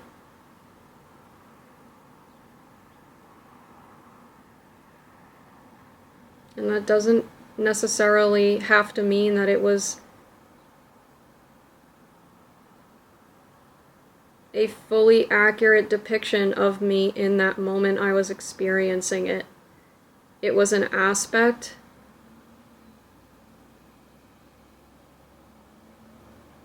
of the wholeness of being. And perhaps it will come back around at some other moment in presence. We'll see. It's also kind of interesting how it seems from observation here that it's sort of the egoic sense of self that feels any sort of need to accomplish, where in a sort of energy that feels a bit more transcendent of an egoic sense of self, that feeling of need to accomplish and the need to identify as accomplished also falls away. So the feeling of accomplishment has a lot of value sort of for the egoic sense of self, and within the egoic sense of self's identity and perception of itself. And perception of itself in a reality that largely seeks to cultivate the notion of accomplishment and the perceived success and worthiness within it as well. And so it's just kind of interesting to perceive accomplishment from the lens of the egoic sense of self, and a lens that perhaps is a bit more observant in a little bit more of an objective sense and embodiment, observing that lens and observing the cultural, I don't necessarily want to call it conditioning, although that word can be used. It's sort of a cultural narrative force, if you will, that does kind of shape the perception of oneself within that sort of collective reality. And so it's just really interesting to perceive beyond that collective force, or just it's interesting to experience the sense beyond that perceived need and perceived aspect of identification and feel into a reality where there is still a perception of accomplishment, there is still perception of feeling accomplished, and yet it's not perceived as inextricably tethered to one's sense of worthiness and one's sense of value and one's sense of safety and security within themselves. So it's really interesting to kind of feel into the play of those energies and to sit in the presence of that sway and sort of pendulum swing as it continues to oscillate, and yet also kind of say in a little bit of a grounded neutrality.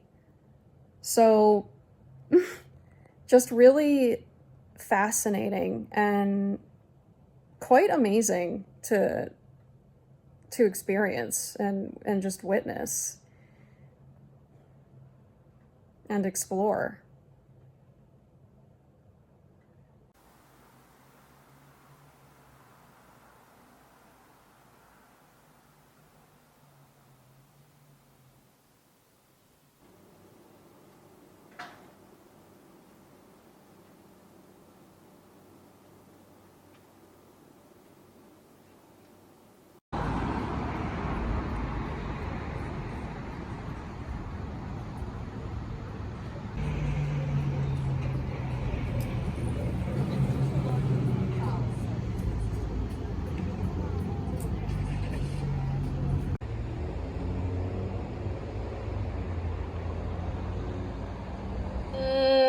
Good morning. This morning, I see in the record that there is an article about Mayor Mantello here in Troy appointing the planning board, the planning commission members, the planning commissioners, which is news to me and very exciting to read about. I'm very excited. I feel very excited to read about it. This is also a story, if you will, that I have been following since several weeks ago when it became in the public awareness that the planning commission was being replaced by a planning board. And so it's been a little quiet over the past several weeks because while the commission was transitioning into a board, there weren't any meetings being held by this body. And so throughout the month of August, it was pretty quiet. But I've been wondering when the first planning commission meeting will happen, and I believe it is slated for next Friday, if I'm remembering correctly. It may not be Friday, but I feel like it's the 24th of September. So I suppose that's a week from today. So actually maybe it's next Tuesday. Yeah, it might actually be next Tuesday. Next Tuesday at 6 o'clock. I will keep on top of that to make sure that that's accurate. But I'm very excited for that. And so let's get into the article. Let's see what's going on. What's going on? What's going on? Yeah, what's going on? Let's try that. Let's see. Announced the new members in a recent press release. Yeah, their first meeting will be on Tuesday, September 24th at 6 p.m. Where's this press release? Okay, so this press release is dated September 12th, which was 5 days ago. They all share a common vision for Troy. We aim to foster expansion and growth while preserving the strong sense of community, history, and unity that makes our city so special. Here's Randy. So Randy is the gentleman who gave the presentation at Yes Folk a couple weeks ago. That was in the video, not the last video, but I believe it was the video before that. Their first meeting will be held on Wednesday, September 18th, which is tomorrow. Unless I'm reading inaccurately, it appeared both in the record and what I had read before this press release that their first meeting is next Tuesday, September 24th. Tomorrow, there is a meeting being held by the city council members, but it's not, I don't believe it's an official meeting in their chambers. It's a meeting that's being held at the local Little Italy Community Center, but it definitely is more, it gravitates more around the city council members. At least that's my understanding from reading the notice of the Little Italy community. Got a lawyer on there. One woman. Peter is currently a lawyer in private practice with a long-standing record of leadership and community involvement. He has served in numerous leadership positions on local and state boards and advisory groups, including being a past chairman of the planning board.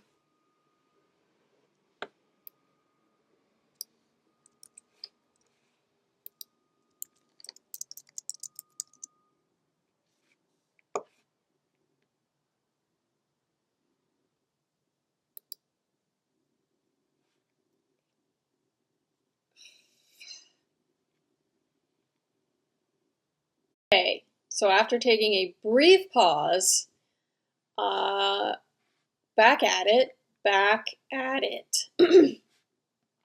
So let's get back into where I left off. I just actually, before I do that, I want to briefly articulate that the intention here in exploring what information there is about the new appointed commissioners, or is it board? Let me really quickly see before I keep perhaps making the same mistake. Okay, Troy City Council abolishes Planning Commission. Why did I think it was the other way around? That it was a planning board that's being replaced by a planning commission. Anyway, okay, so I was incorrect.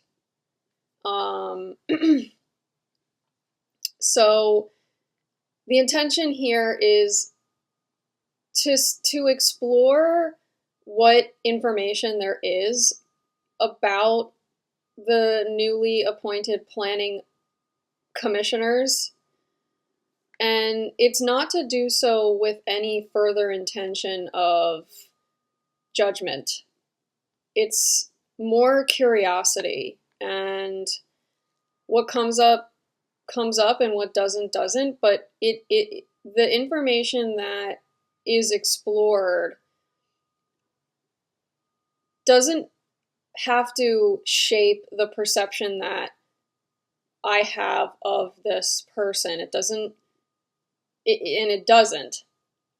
I find it interesting, and I guess in a way it does kind of tie back to the past in the sense of the experiences that any of these planning commissioners have had in their past doesn't necessarily reflect the intentionality and the energetic embodiment and the sort of sense of integrity that they express presently, currently.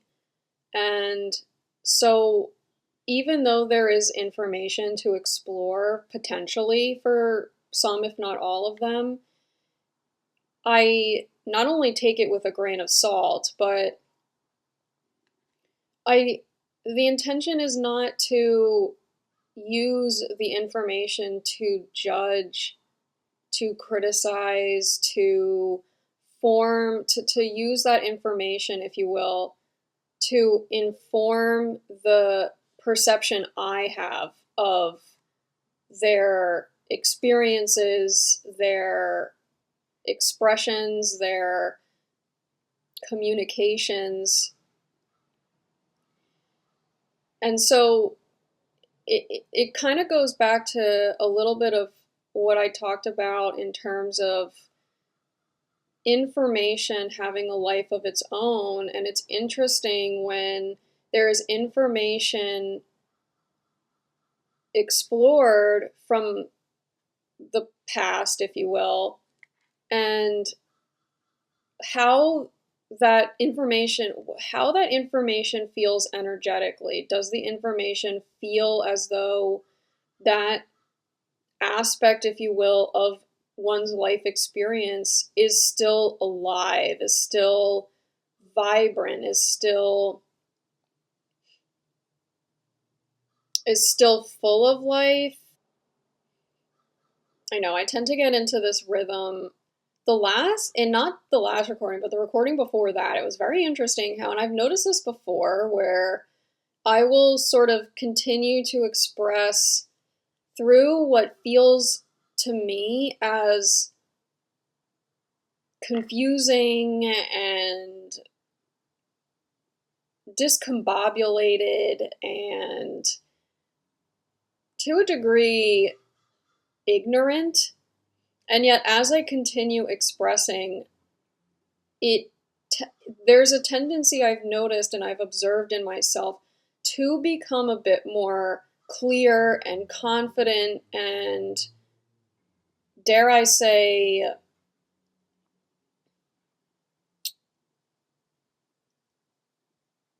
not wise, but it's like a channeling. It almost feels like a channeling of information that comes through with such effortlessness and such experience of ease and grace that there isn't the sort of interference, if you will, for lack of a better phrase, of the mental body kicking in to sort of criticize. And I don't mean necessarily always criticize in a this is bad, labeling it as this is a bad expression kind of way. It's more critical in the sense of, well, perhaps that could be said a little bit better, perhaps that could be said a little bit different, and it's not necessarily categorized in a this is wrong and then or this is bad. It's just this. It's sort of that room for improvement that I've sort of touched on in the last video, in the sense of it's perfect the way that it is, and yet simultaneously in that perfection there is a naturally sort of organic unfoldment of quote-unquote improvement. And even that word doesn't fully feel accurate. It's more, there's this unfolding evolvement that feels perfect, that feels like hitting the nail on the head. So I just wanted to, maybe this isn't perhaps brief, but I did want to acknowledge the intention of exploring information about some of these new, if not all of them, the new planning commissioners, to see what comes through, to see what information is available, not for the purpose of judgment, not for the purpose of criticism, not for the purpose of informing perception here, other than to feel into a sense of perhaps an energetic essence, if you will, perhaps an energetic patterning that is being expressed within those experiences. I am observing it through the sort of quote unquote past information of this person. So that's kind of the intentionality. And so I want to get back into what I was looking at right before I paused, which was an interesting article from the Record. It seemed like back in 2012, this gentleman, Peter, who was a prior planning board chairman. And so I just wanted to take a look at that article and see what's going on.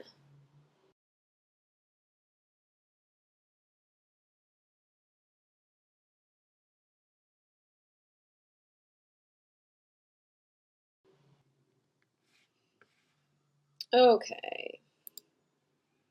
Okay, so here's the article. Very short. Originally published January 18th of 2012. Chair of the city's planning board for 8 years. Jeez. Interesting. Okay, so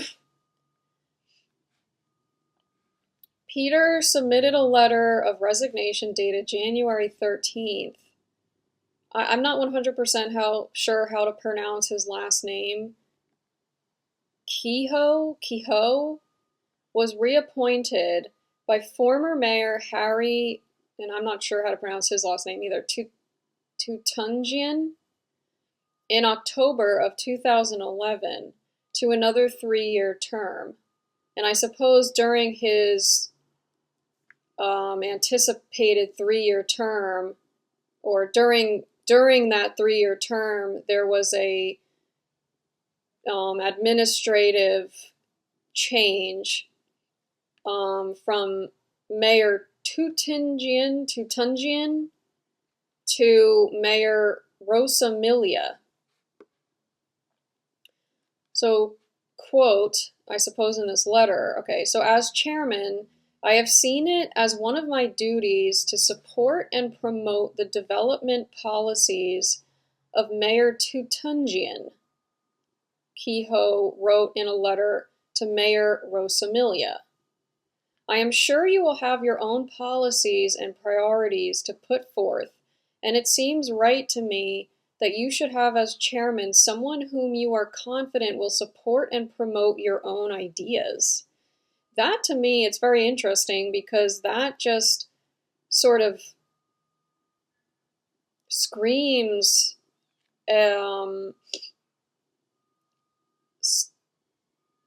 acknowledgement of bias, whether it's bias on the part of the mayor, bias on part of Kehoe, both.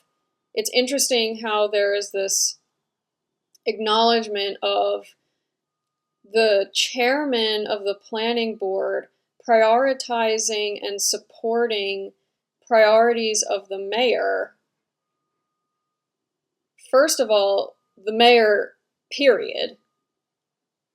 As though the planning board chairman is not sort of independent of the mayor and the administration in terms of assessing projects and interpretation, if you will, of the planning charter, the sort of charter of the planning entity. And then specifically here, not only acknowledging that, but acknowledging that perhaps there is too much separation, if you will, too much differentiation between the priorities and the ideas of Mayor Rosamilia in contrast to that of Kehoe and the prior administration, and therefore Kehoe is taking it upon himself. There's an ethical duty in the law in legal practice, and Kehoe is a lawyer. So it's interesting, there's this ethical duty in legal practice to, I'll have to look this up specifically, I don't recall the exact language, but it does have something to do with where there is some acutely intense differentiation of not ideas necessarily. In the letter, Kehoe said the board ushered in a number of projects. Tunjian appointed Kehoe and 3 others to the planning board near the end of his term last year. Rosamilia will appoint someone as chair to fill the vacancy on the board. Before Tunjian changed the 9-member planning commission to a 5-member planning board, members elected their own chair. So it's interesting. Mayor Tunjian had changed the 9-member planning commission to a 5-member planning board, which is exactly what Mayor Mantello did as part of her administration. I don't remember if it was exactly a 9-member planning commission, but basically changing the planning commission to a 5-member planning board. And now it's the same person, Peter. I don't know if Peter is going to be the chairman of this newly appointed planning commission currently. It's unclear to me at this moment, but interesting how that's kind of coming full circle. But there's something very interesting about the expression in this particular letter and how it specifically points to the chairman of the board. It's interesting to me how the chairman of this planning entity in resigning specifically expressed and acknowledged the bias, the distinction between the sort of policies and ideas and trajectory conceived of by the administration at that time and his, I suppose, personal priorities and ideas and conception of the trajectory of the city of Troy, and how the two were apparently in too much conflict to administer together. So that's interesting. And in a way, it does kind of feel like it's looking at it almost as a lawyer-client relationship, where in a lawyer-client relationship, and this is what I want to look back at, there's something about where the client and the lawyer have sort of where there's an ethical issue. I guess a question being whether there is an ethical issue where the lawyer and the client have very different, where there is the appearance of a conflict of interest between the lawyer and the client's idea of representation. Maybe not idea of representation, but fulfillment of representation. Realization of representation. And so it's interesting here, the question is arising of who is it that the board represents? Is the board representing the city as a whole? Is the board representing the mayor's administration? Is the board representing no one in particular, and it is a sort of perhaps arm of governance, an arm of the local government here, and yet it is sort of independent. It operates independently and sovereignly from the administration and the desired priorities and policy, if you will, of the whoever the current administration is.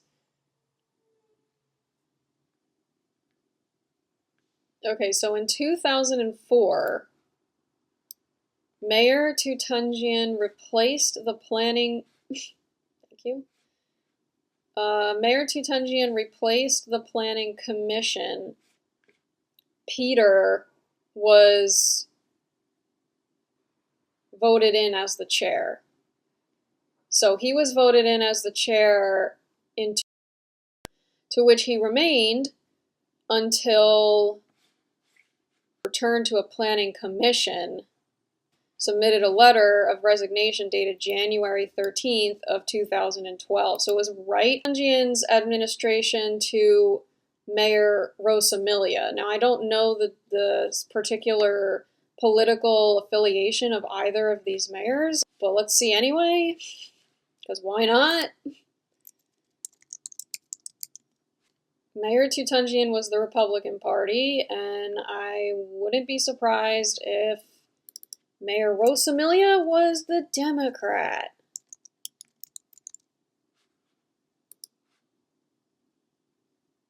Oh, there's Carmela. The current mayor. Democrat wins 4-year term by defeating Carmela Mantello. Just appointed November 2011. Wow. Yeah, Democrat. Lou Rosamilia was a... Wow. City voters rejected Mantello's campaign that tried to tie the Democrat to the ongoing absentee ballot fraud case and the resulting ethics issues. That's so interesting because that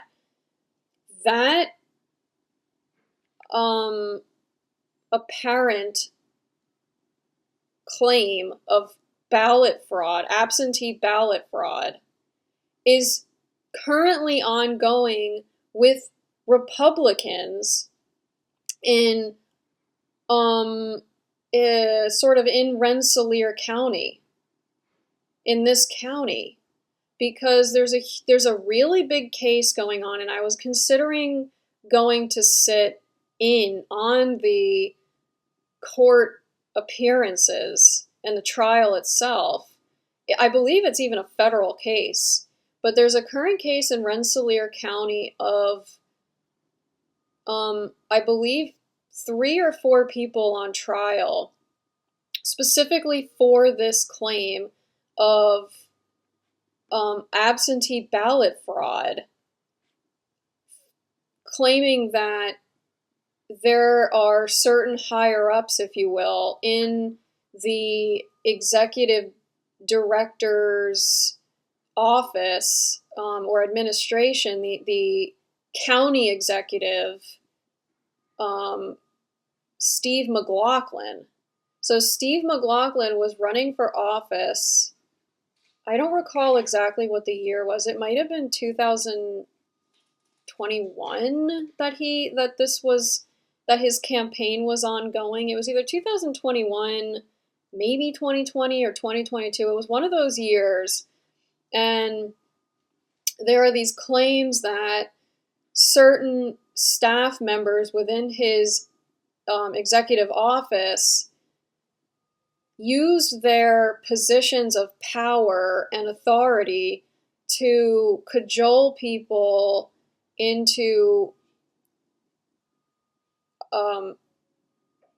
I suppose, handing over their their right to vote through absentee ballot because it was still a heavy COVID influenced time period, and so there had been a softening of regulations in terms of who can file an absentee ballot, to the point where anybody could file an absentee ballot and it was available for anybody to do. And so there's claims of Steve's staff members, certain higher up staff members, using this to cajole people into handing over their right to send in an absentee ballot, took those ballots and voted specifically, took those and illegally signed those people's names to the ballot, or had them sign only their name, taking those ballots and voting in whoever they wanted. And so there's this case ongoing right now, and I've been following that a little bit as well. And so it's interesting here that it's coming around again. It's coming around again, except it's sort of flipped in terms of political party. But the same story seems to be playing out,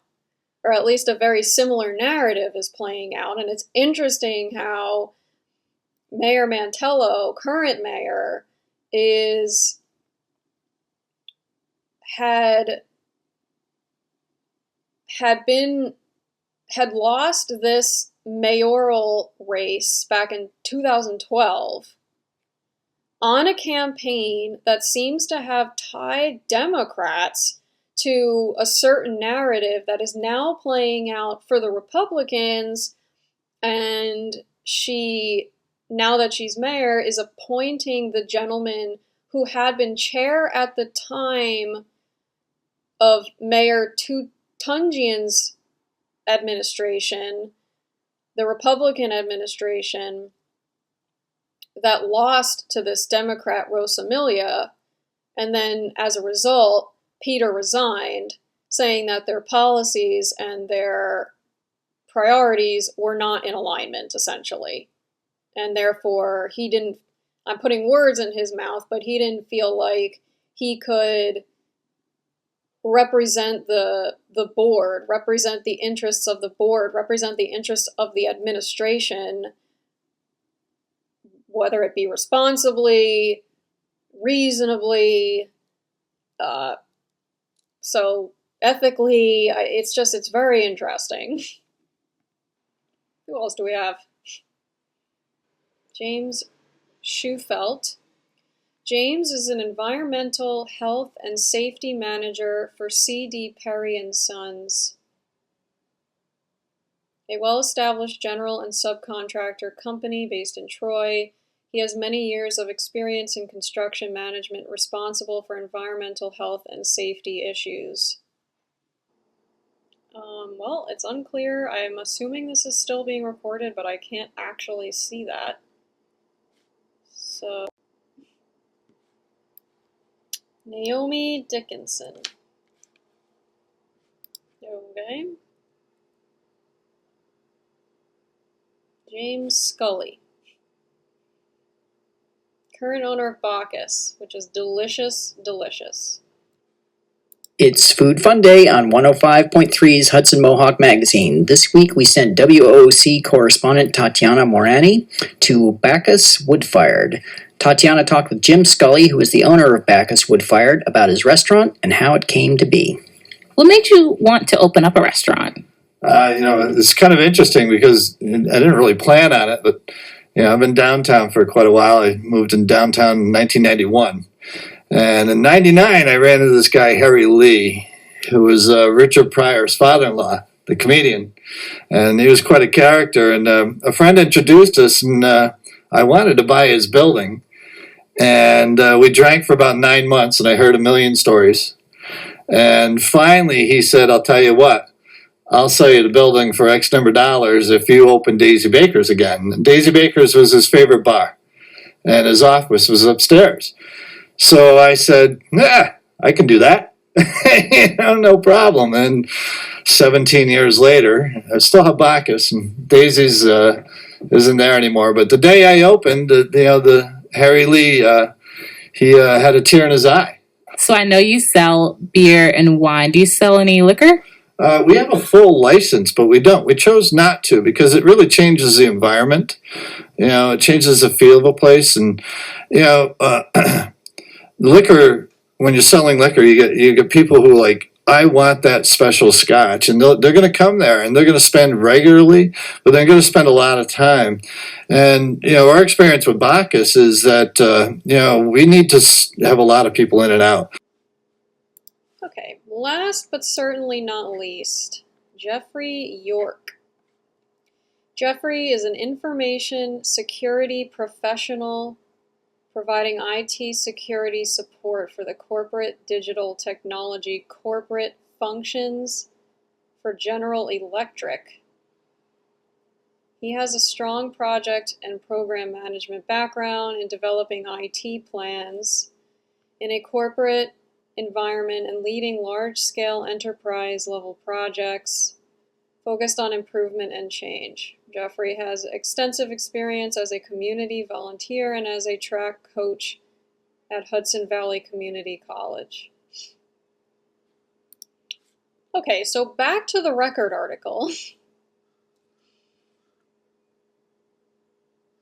City Council President Sue Steele, a Democrat, said in an emailed statement sent to the record that she applauded the members' desire to serve the city and its residents. However, she was concerned they lacked the necessary expertise and none were architects or engineers. The legislation says the board must have at least 3 members with substantial experience in one or more fields related to land use, including but not limited to engineering, architecture, real estate, law, surveying, or other profession or experience related to land use. She goes on to further say, "It is my hope the new board members will approach their new roles with professionalism and independence."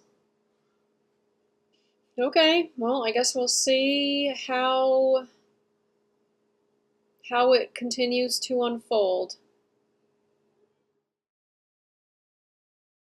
Okay, so I just tried numerous times to save the prior recording's screen shot, and Quick Player seems to have encountered some kind of glitch. So hopefully the previous recording turned out okay in the editing process. I'm not quite sure yet at this particular moment how it will round itself out, if you will. So on that note, I'm gonna switch over. There are 2 really interesting articles that came through this morning, and one actually has to do with the current legal battle, if you will, that's playing out in I believe it's the federal district court in Albany. And it's the case regarding the Rensselaer County executive, some of the Rensselaer County executive staff being charged with absentee ballot fraud. And I was reading a little bit of the article this morning, and it caught my attention when it mentioned someone specific, and this someone specific was being named as a witness for the prosecution, claiming that they were specifically asked by particular county official to simply sign a document that this witness thought at the time was unrelated to absentee ballots. I believe I remember reading that this witness thought they were signing some sort of petition, and it was unclear as she was signing what the document actually was. And the claim is that that was done intentionally. But what was the most interesting was who the witness was. And let's pray that this screen recording records. If not, it's not the end of the world. I'm learning that it's not the end of the world. Okay, so the article is in the Times-Union. Ballot fraud trial shifts to Christ's influence over workers' job security. So I'm not going to reread the article. I'm just going down to where the witness is named. So, 3 Rensselaer County residents who were not employed by the county also testified this week.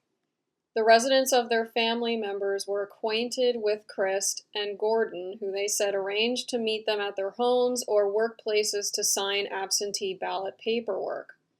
One resident, Danae Ziegler, I'm not 100% sure if I'm pronouncing her last name correctly, Ziegler or perhaps Ziegler, but as soon as I read this name, I instantly recalled the event from Yes Folk. And at that meeting, at this event, there was a presentation by Randy Coburn, the Troy Commissioner of Planning and Economic Development. If I remember correctly from a recent YouTube video that I watched, and I don't believe I recorded the YouTube video when I was watching it, but it was a YouTube video of this Troy Industrial Development Authority. And as I was watching the video, I realized that Randy Coburn is also the, I believe, executive director of the board of the Industrial Development Authority. And if I also am not mistaken, he is also the sort of head member of the board, perhaps chairman of the board. I may not be accurate with these titles, but he is essentially the head chairman of the board of the Capital Resource Corporation as well. So all these entities, all these bodies that are affiliated and perhaps come under the umbrella of the planning department. So the planning department is responsible for the planning, development, coordination, and promotion of the physical, social, and economic well-being of the city. The department serves as staff and advisor to the city's planning board, historic district commission, zoning board of appeals, and also serves as a staff and advisor to the Troy Industrial Development Authority, Troy Local Development Corporation, which is something that I've mentioned in a previous video as well. I don't recall offhand what that was in the context of, but also the Troy Capital Resource Corporation, which I've mentioned recently and came to awareness about recently. But so Randy was giving this presentation at Yes Folk, and with him was Danae Ziegler, who is the Troy Economic Development Coordinator. And so as soon as I saw her name in the article, it just struck me, wow. It's very possible that this is not the same Danae Ziegler, so I do want to acknowledge that. However, I also want to acknowledge how much it struck me that this name, if you will, appeared in this article as someone who appeared as a witness for the prosecution against a handful of Rensselaer County executive staff. I don't have any particular commentary other than just how interesting it all is. The coming back around again, having met her recently, having these bodies come into my awareness recently, it just felt very fortuitous. It felt very synchronistic and just really interesting how everything is sort of unfolding and appearing to happen within the context of what I've been gravitating around for the last several weeks. So the next meeting of the Troy IDA is this Friday, in 2 days, so that'll be September 20th. And I have intention of physically attending that meeting. And so it'll be really interesting. There's another project I saw on the agenda that they're going to be discussing as a sort of an update and a presentation on the status. And it's a project that I have also kind of followed just out of pure pleasure and interest, and perhaps that'll be near the beginning, if you will, of the next video is kind of how I'm leaning. And so perhaps I'll take a little stroll to the area of the development or the proposed development and do a little recording there. But yeah, so that meeting's taking place Friday morning, and I am feeling very excited to attend. I have not attended any of the Troy IDA meetings, but I have attended several of the Rensselaer County IDA meetings. I've had leanings toward attending those meetings again. So we'll see how that unfolds. But I did want to just acknowledge this article that came out today, and specifically naming Danae, I thought was just awesome. Not awesome for any political reasons, just awesome for the synchronicity of it. Okay, so the next really interesting article from this morning was in the Record. This is an interesting occurrence, if you will. I haven't talked about it at all, but it's a story that I've been following for a couple weeks. But it's this interesting story about a gentleman who I am not quite sure if it's related to the absentee ballot fraud case I just mentioned in Rensselaer County, but it's another claim of a gentleman involved in absentee ballot fraud. And he was criminally convicted, I believe. I don't recall exactly what his criminal conviction was, but I believe he ended up pleading guilty. I might be inaccurate about that. But he, post-conviction, received a position, was appointed a position by the mayor of the town of Rensselaer, a position as either a clerk or like an assistant clerk, some kind of clerk position in the town by the mayor. And he actually had very briefly been appointed as well. I don't recall exactly what the position was, but I think it was another clerk position that he had very briefly been appointed to in Troy. Because of that perceived and experienced backlash, he ended up leaving the position in Troy, and I suppose somehow made his way over to Rensselaer Township. And so in this story, there has continued to be contention around his appointed position because of his criminal conviction. And recently, the township sort of equivalent, if you will, to the city council reduced the salary that position receives to $100 a year, I believe it is. And so this article is talking about the sort of fallout from that decision and that sort of enactment. And the article got really interesting. I've only read, I think, halfway through it, but as I was reading through it, there was a lot coming through about one's sort of past life experiences.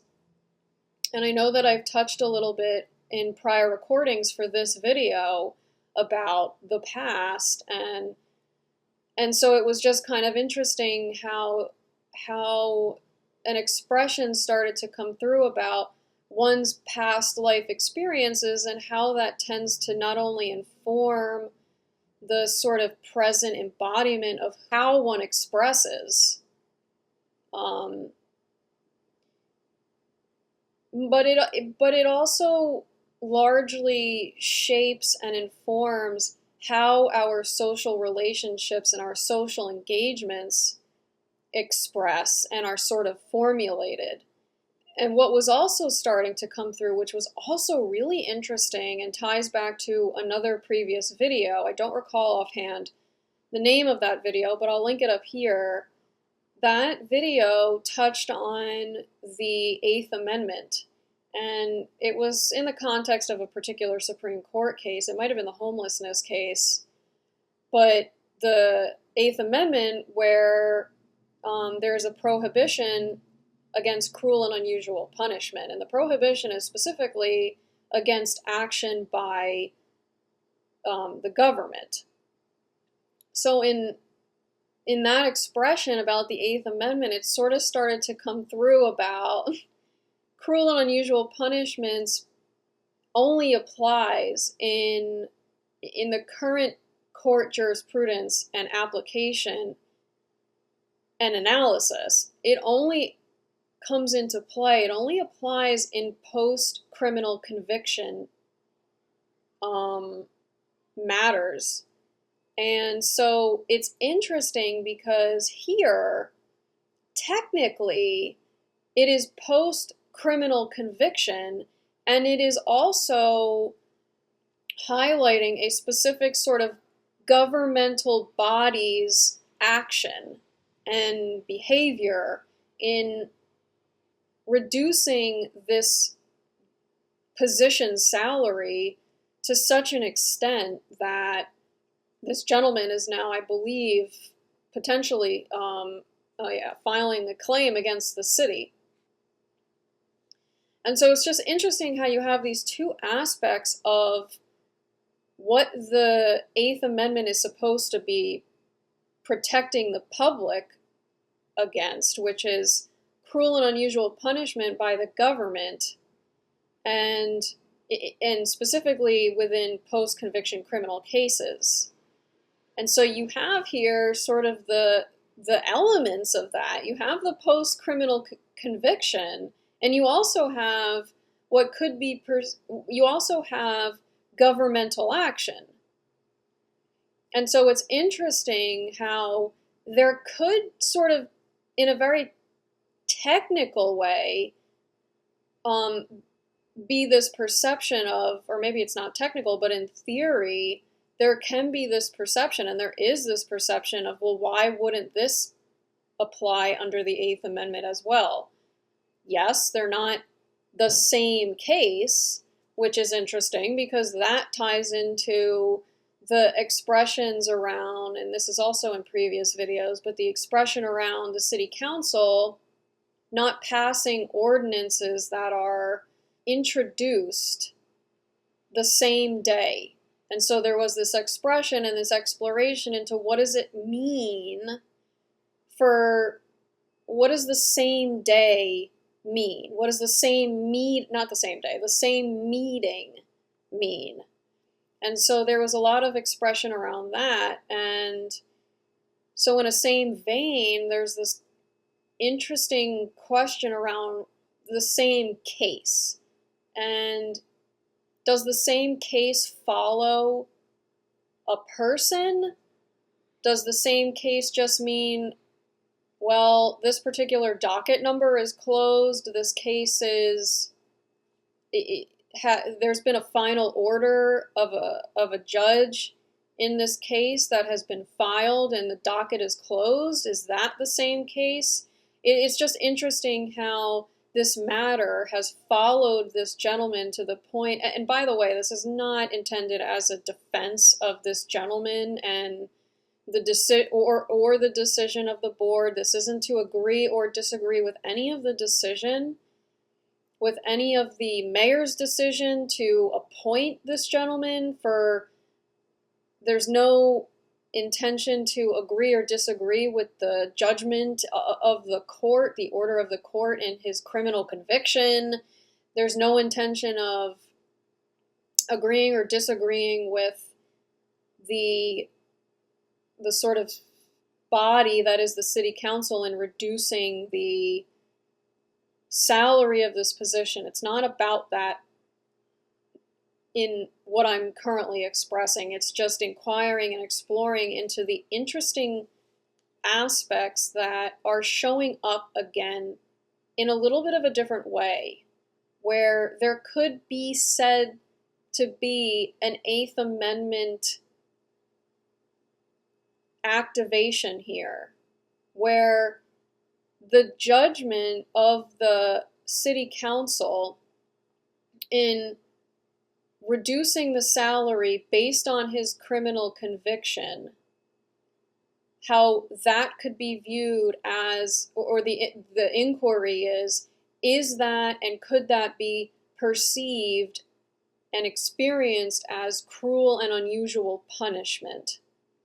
And so it started bringing into question also, and what started to arise in that is a question around the judgment around anyone's life experience, and how even in employment, the employment here, how anytime there is an application for employment, that there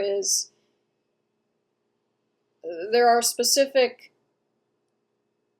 requirements and skill sets and determinations made by a particular entity confining or sort of restricting judging what one's life experience means, how that is represented, how that is valued. So this is largely going toward the value of life experience, how life experience is valued. And so there's this question around, is judgment of one's life experience an inherent aspect of even hiring in the employment field? And how does that relate to the education system, and specifically within higher education, in terms of preparing students for the workforce, and that sort of arrangement and that relationship between the employment sector and the sort of inherency of judgment towards one's life experience, as well as the sort of grooming and conditioning and sort of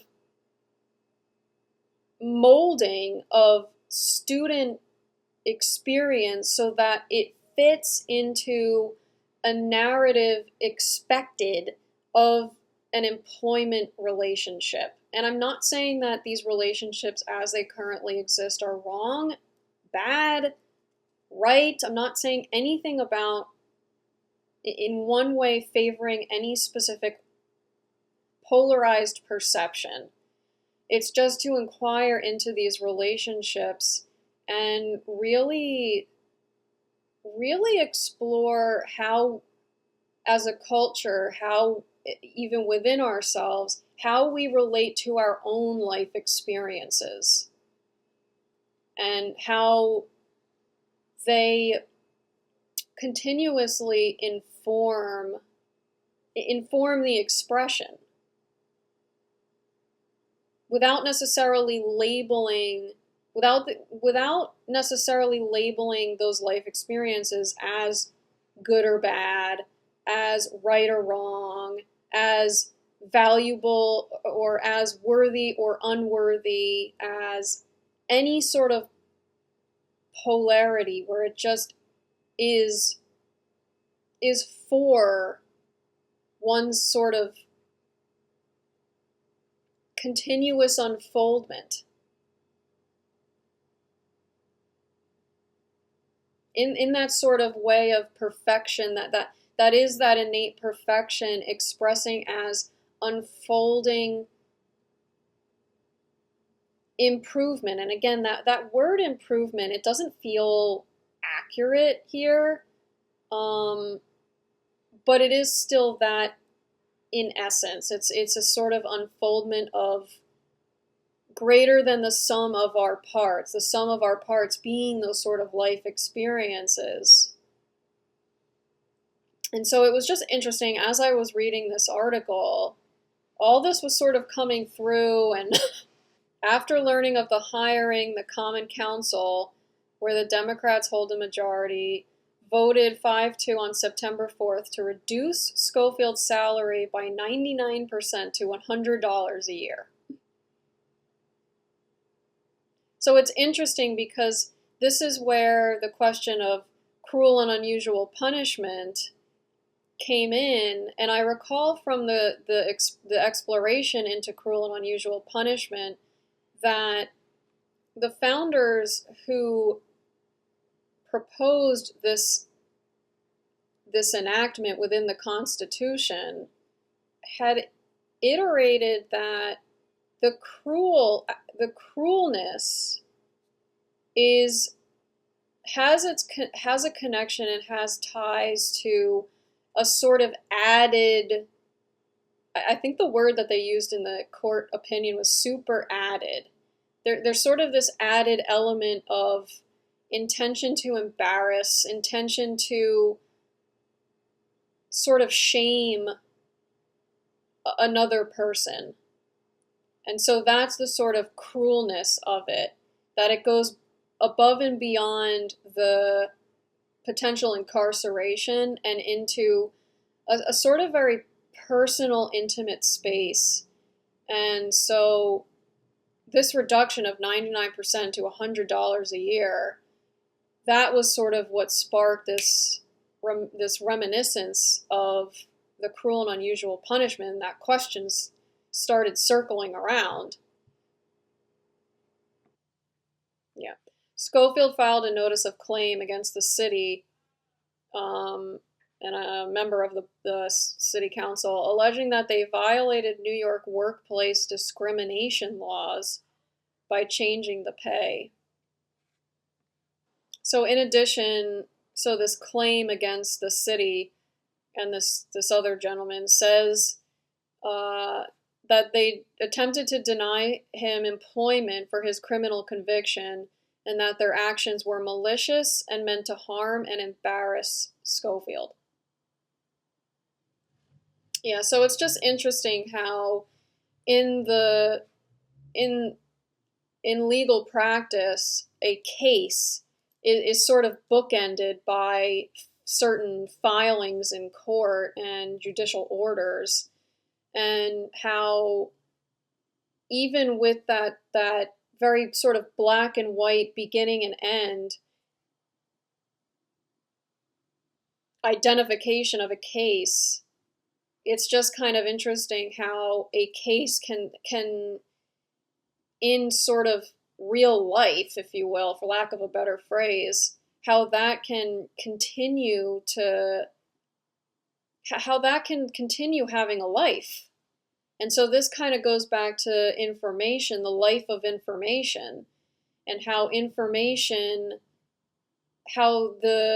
information that sort of is the embodiment, if you will, of this case, how that continues to have life post the conclusion, if you will, the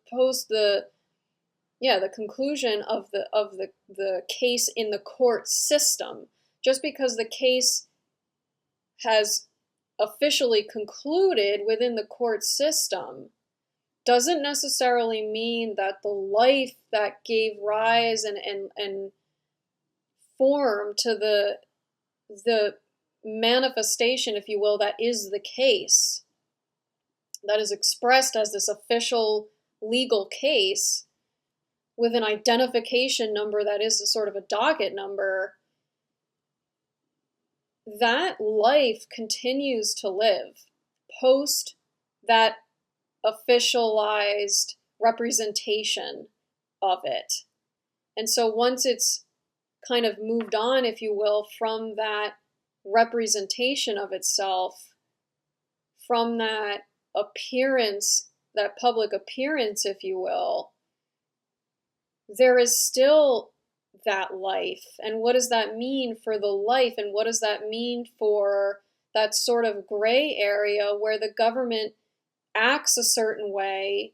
Again, not to say right or wrong, but it acts in a certain way, and there are these certain elements met, and yet that claim of constitutional protection isn't as available, seemingly.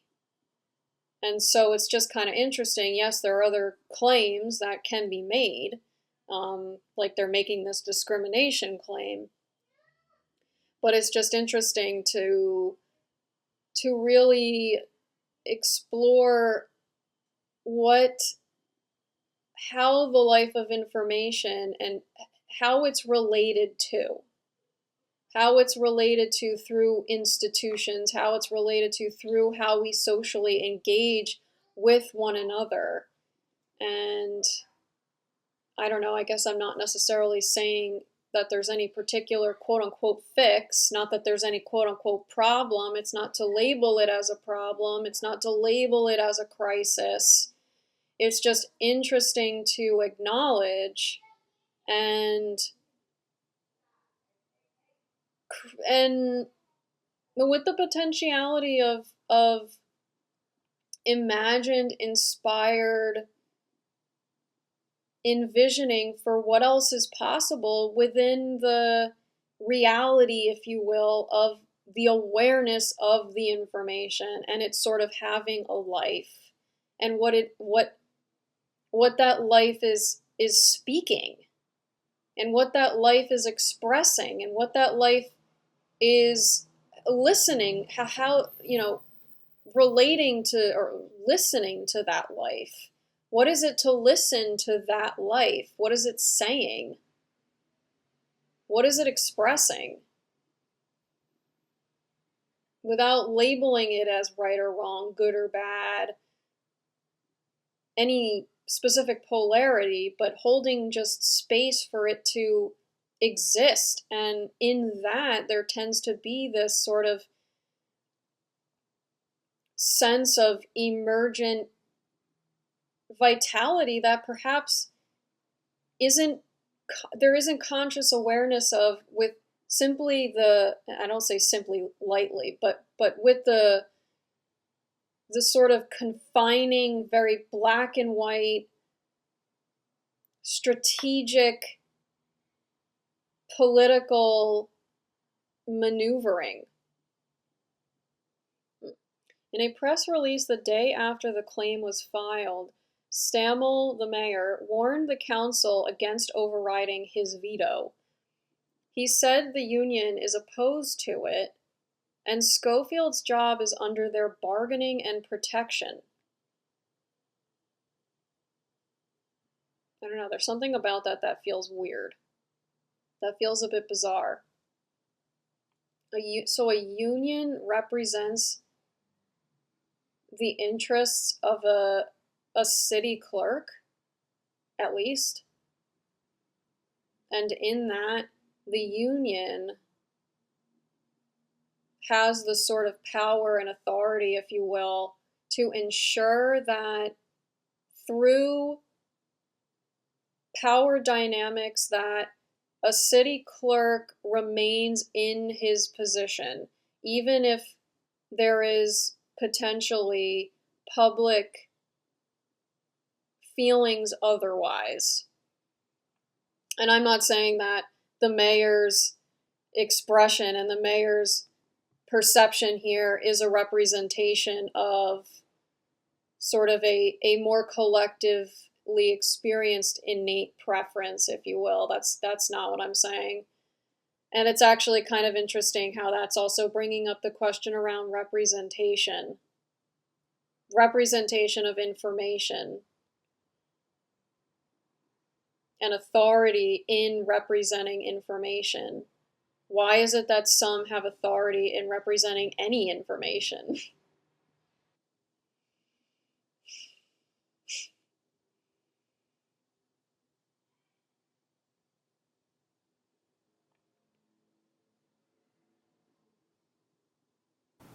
gravitating back toward the newly appointed planning commissioners, I found another article that I thought was kind of interesting in regard to James Scully, the owner of Bacchus, the Bacchus restaurant here in Troy. I found this article really interesting because it has to do with outdoor music here in downtown Troy and how that outdoor music impacts businesses and restaurants within the locality. This particular article references commentary made by James Scully in relation to this outdoor music prohibition campaign. So I thought it would be kind of interesting to take a listen. Now let's hope that this goes smooth, that this recording goes smoothly. The last couple videos that I've recorded have been met with some glitching, so that's more than usual. Here's to hoping that the screen recording goes smoothly.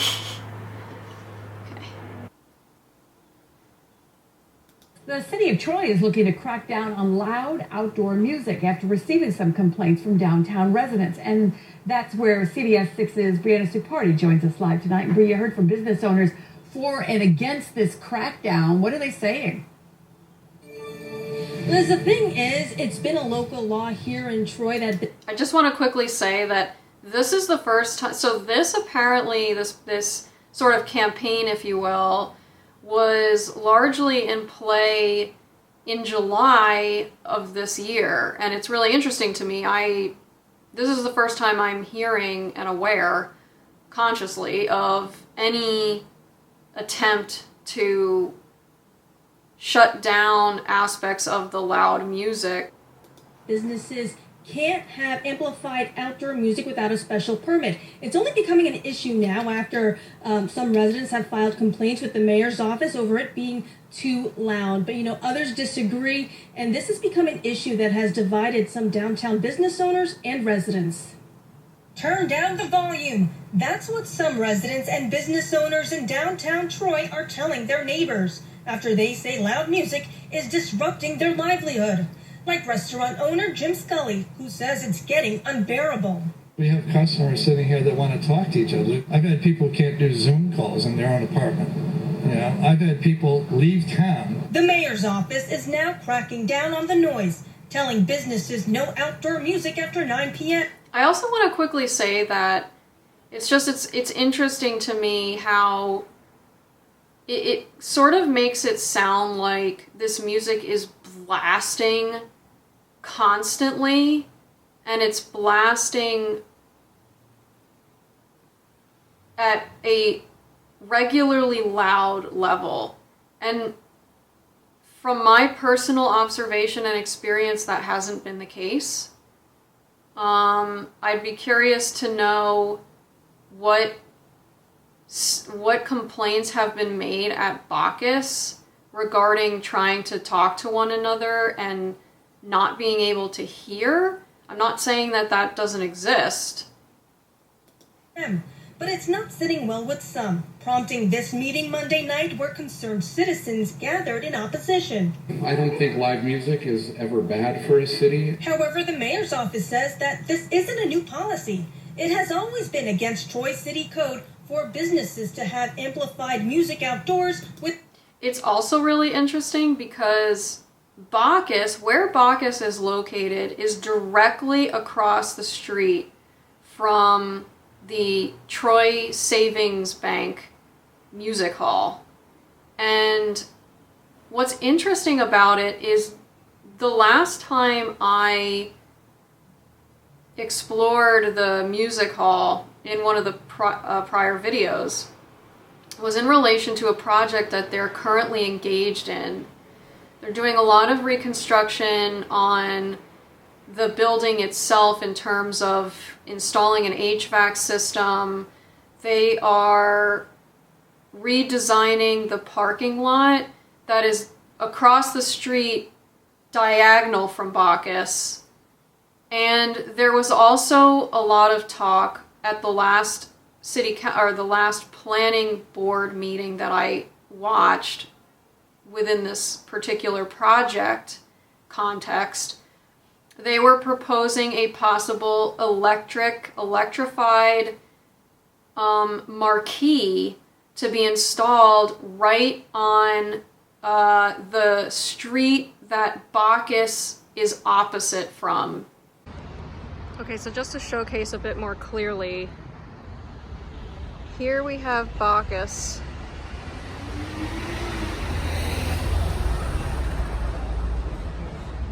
Perhaps some residential areas above. And then directly across the street is the Troy Music Hall, and this is where the proposed marquee would go. But the interesting thing about it is during the conversation at the planning board around this marquee, there was a lot of residential input about how that marquee and the electrification, which theoretically might be all night, or at least when it gets dark, if not during the day as well, how that lighting and that degree of lighting could potentially cause issues for comfort and habitability within the residences directly across from the savings hall or within that area. I'm curious what his position is on the marquee, because that's something that came before the board, so that's going to be a continuing, ongoing project that will come back to the now commission, of which he is now a part. So it'll be interesting to see what his perspective and stance is on that particular issue when he's commenting this way in terms of music and how music is disruptive to the business and potential residents. Without a special permit. However, the mayor's office says that this isn't a new policy. It has always been against Troy City Code for businesses to have amplified music outdoors without a special permit. A spokesperson with the mayor's office saying, quote, "These are existing guidelines that are simply being enforced. Outdoor music is only allowed until 11 p.m. on residential property. That has never been applied to businesses within the city code." The problem is not just how late, it's the actual volume of the music. Now, I'm not 100% certain if the marquee is still being proposed as part of the project. For all I know, the designers have sort of nixed that. I don't recall him coming forward at that time, but maybe he did and I'm just not recalling. Residential property. That has never been applied to businesses within the city code. The problem is not just how late, it's the actual volume of the music and how it interferes with either other businesses or other residents. Some, like resident Pamela Bentine, fear how this enforcement will impact the establishments she goes to. Not all of the clubs are considerate neighbors, but that's something that can be dealt with on an individual as needed basis, enforcing the existing regulations. And so to shut down everything at 9 o'clock every time is like making the whole class write on the blackboard, "I will not," just because one kid acted out. One of the bar owners spoke with us during the meeting, and he said he submitted a permit for outdoor music, but noticed that the fees greatly increased. In years prior, he paid under $100, but now he's noticing that the city is charging nearly $1,500. I reached out to the mayor's office to confirm this, but I am still waiting to hear back. Reporting live in Troy, Briana Supardi, CBS 6 News. Liz? That is an incredible increase. If that's accurate. Wow. That is seemingly almost prohibitive. Yeah, really interesting. Really interesting find. I don't know why I was just looking up at the, I don't know where I was looking. Onward. Onward, onward, onward. Onward.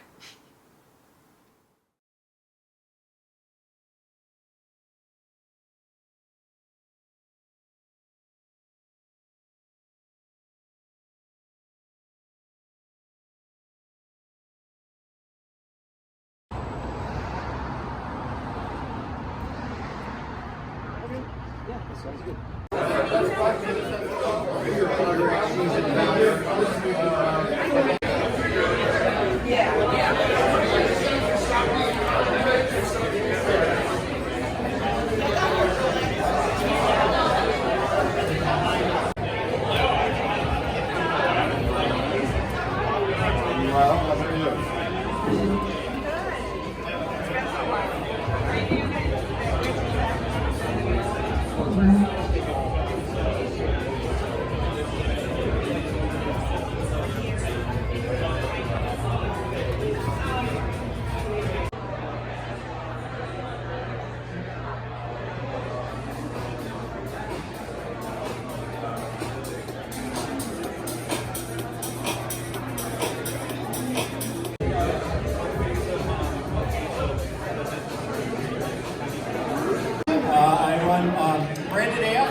branding design and development company out of Saratoga.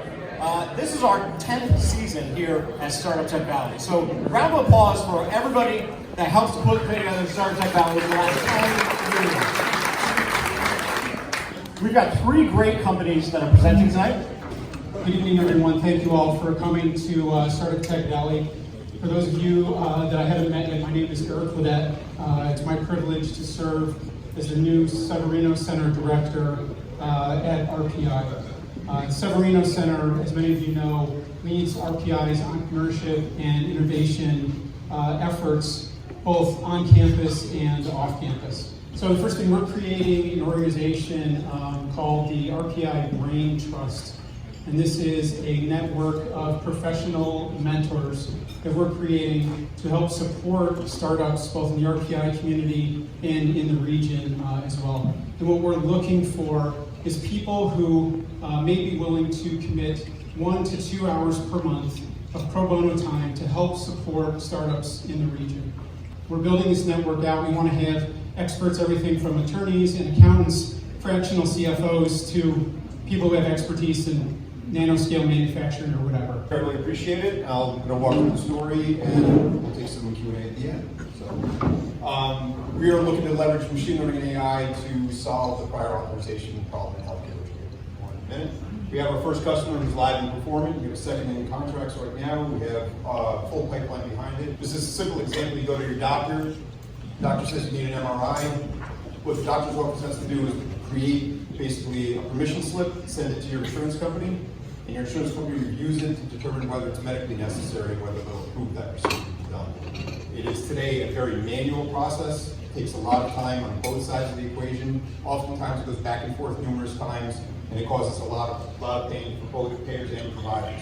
Hi everybody, I'm Richard Zack from Eternal Me, and it's great to be here. Thank you very much, Startup Tech Valley, and for everybody coming out tonight. I really appreciate it. But here I am today to tell you about Eternal Me, and Eternal Me is a digital estate and legacy management platform. My wife and I decided it was time to do our estate plan, time to revisit that, our wills, our trust, our healthcare proxy, all the things that families need to plan for in the future, because let's face it, the last time I dealt with this was 10 years ago when my other 2 kids were born. I was expecting totally new experience from my estate planner or even from LegalZoom, but it just wasn't there. And the solutions out there cover the main things really well, like your house and your kids and your insurance policy. But I was really unsatisfied with another big area of my life, which is the digital component, the internet component. And I started getting really interested in this question: what happens to my internet life? These are my digital assets and my online identity after I pass away, because I wasn't finding any answers. There's accounts with real money that are not physical, that somebody needs to know what to do with. But then, I started thinking about all the things that aren't necessarily having tangible value. Things like my social media accounts, my photos, my videos, my email. If you don't do anything about this, the first thing you lose is your privacy. All the privacy laws out there that protect our privacy when we interact online, those protections actually end when you pass away. Most people don't know that. It's crazy, right? You actually have to have somebody go in and close your accounts in order to remove their authorization to use your data. Obviously, the next thing is money. If you don't identify these, there's no automatic process, right? Like when you pass away, it's not like, well, every bank now that's wires the money to my wife. No, they don't do anything unless they get a legal request to do so. Last but not least are memories. You know, what will happen when you pass away? Well, how will the internet remember you? It will remember you however Google decides to remember you, or however Facebook decides to remember you, if anything.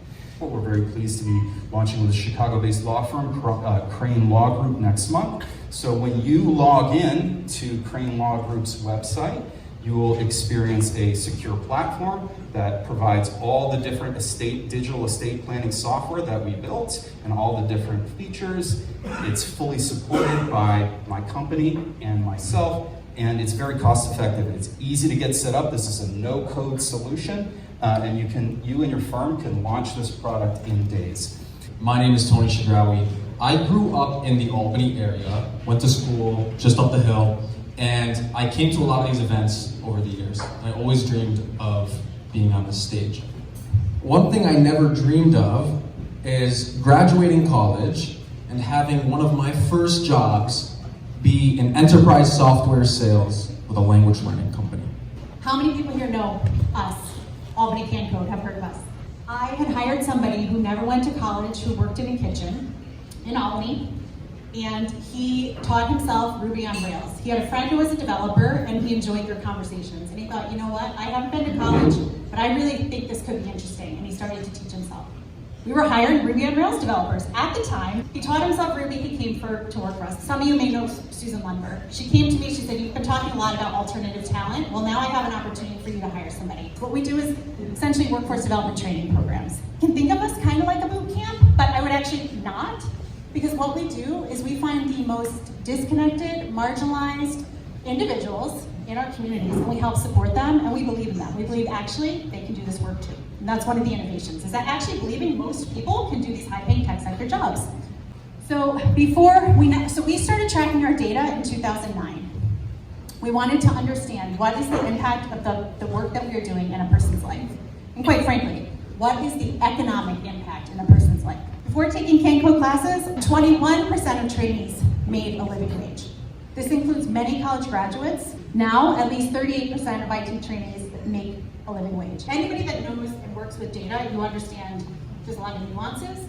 And I want to make this point. We have 50% of our trainees reporting back. So I feel pretty confident that I can stand up here and tell you that we know we are making a significant impact in a person's life.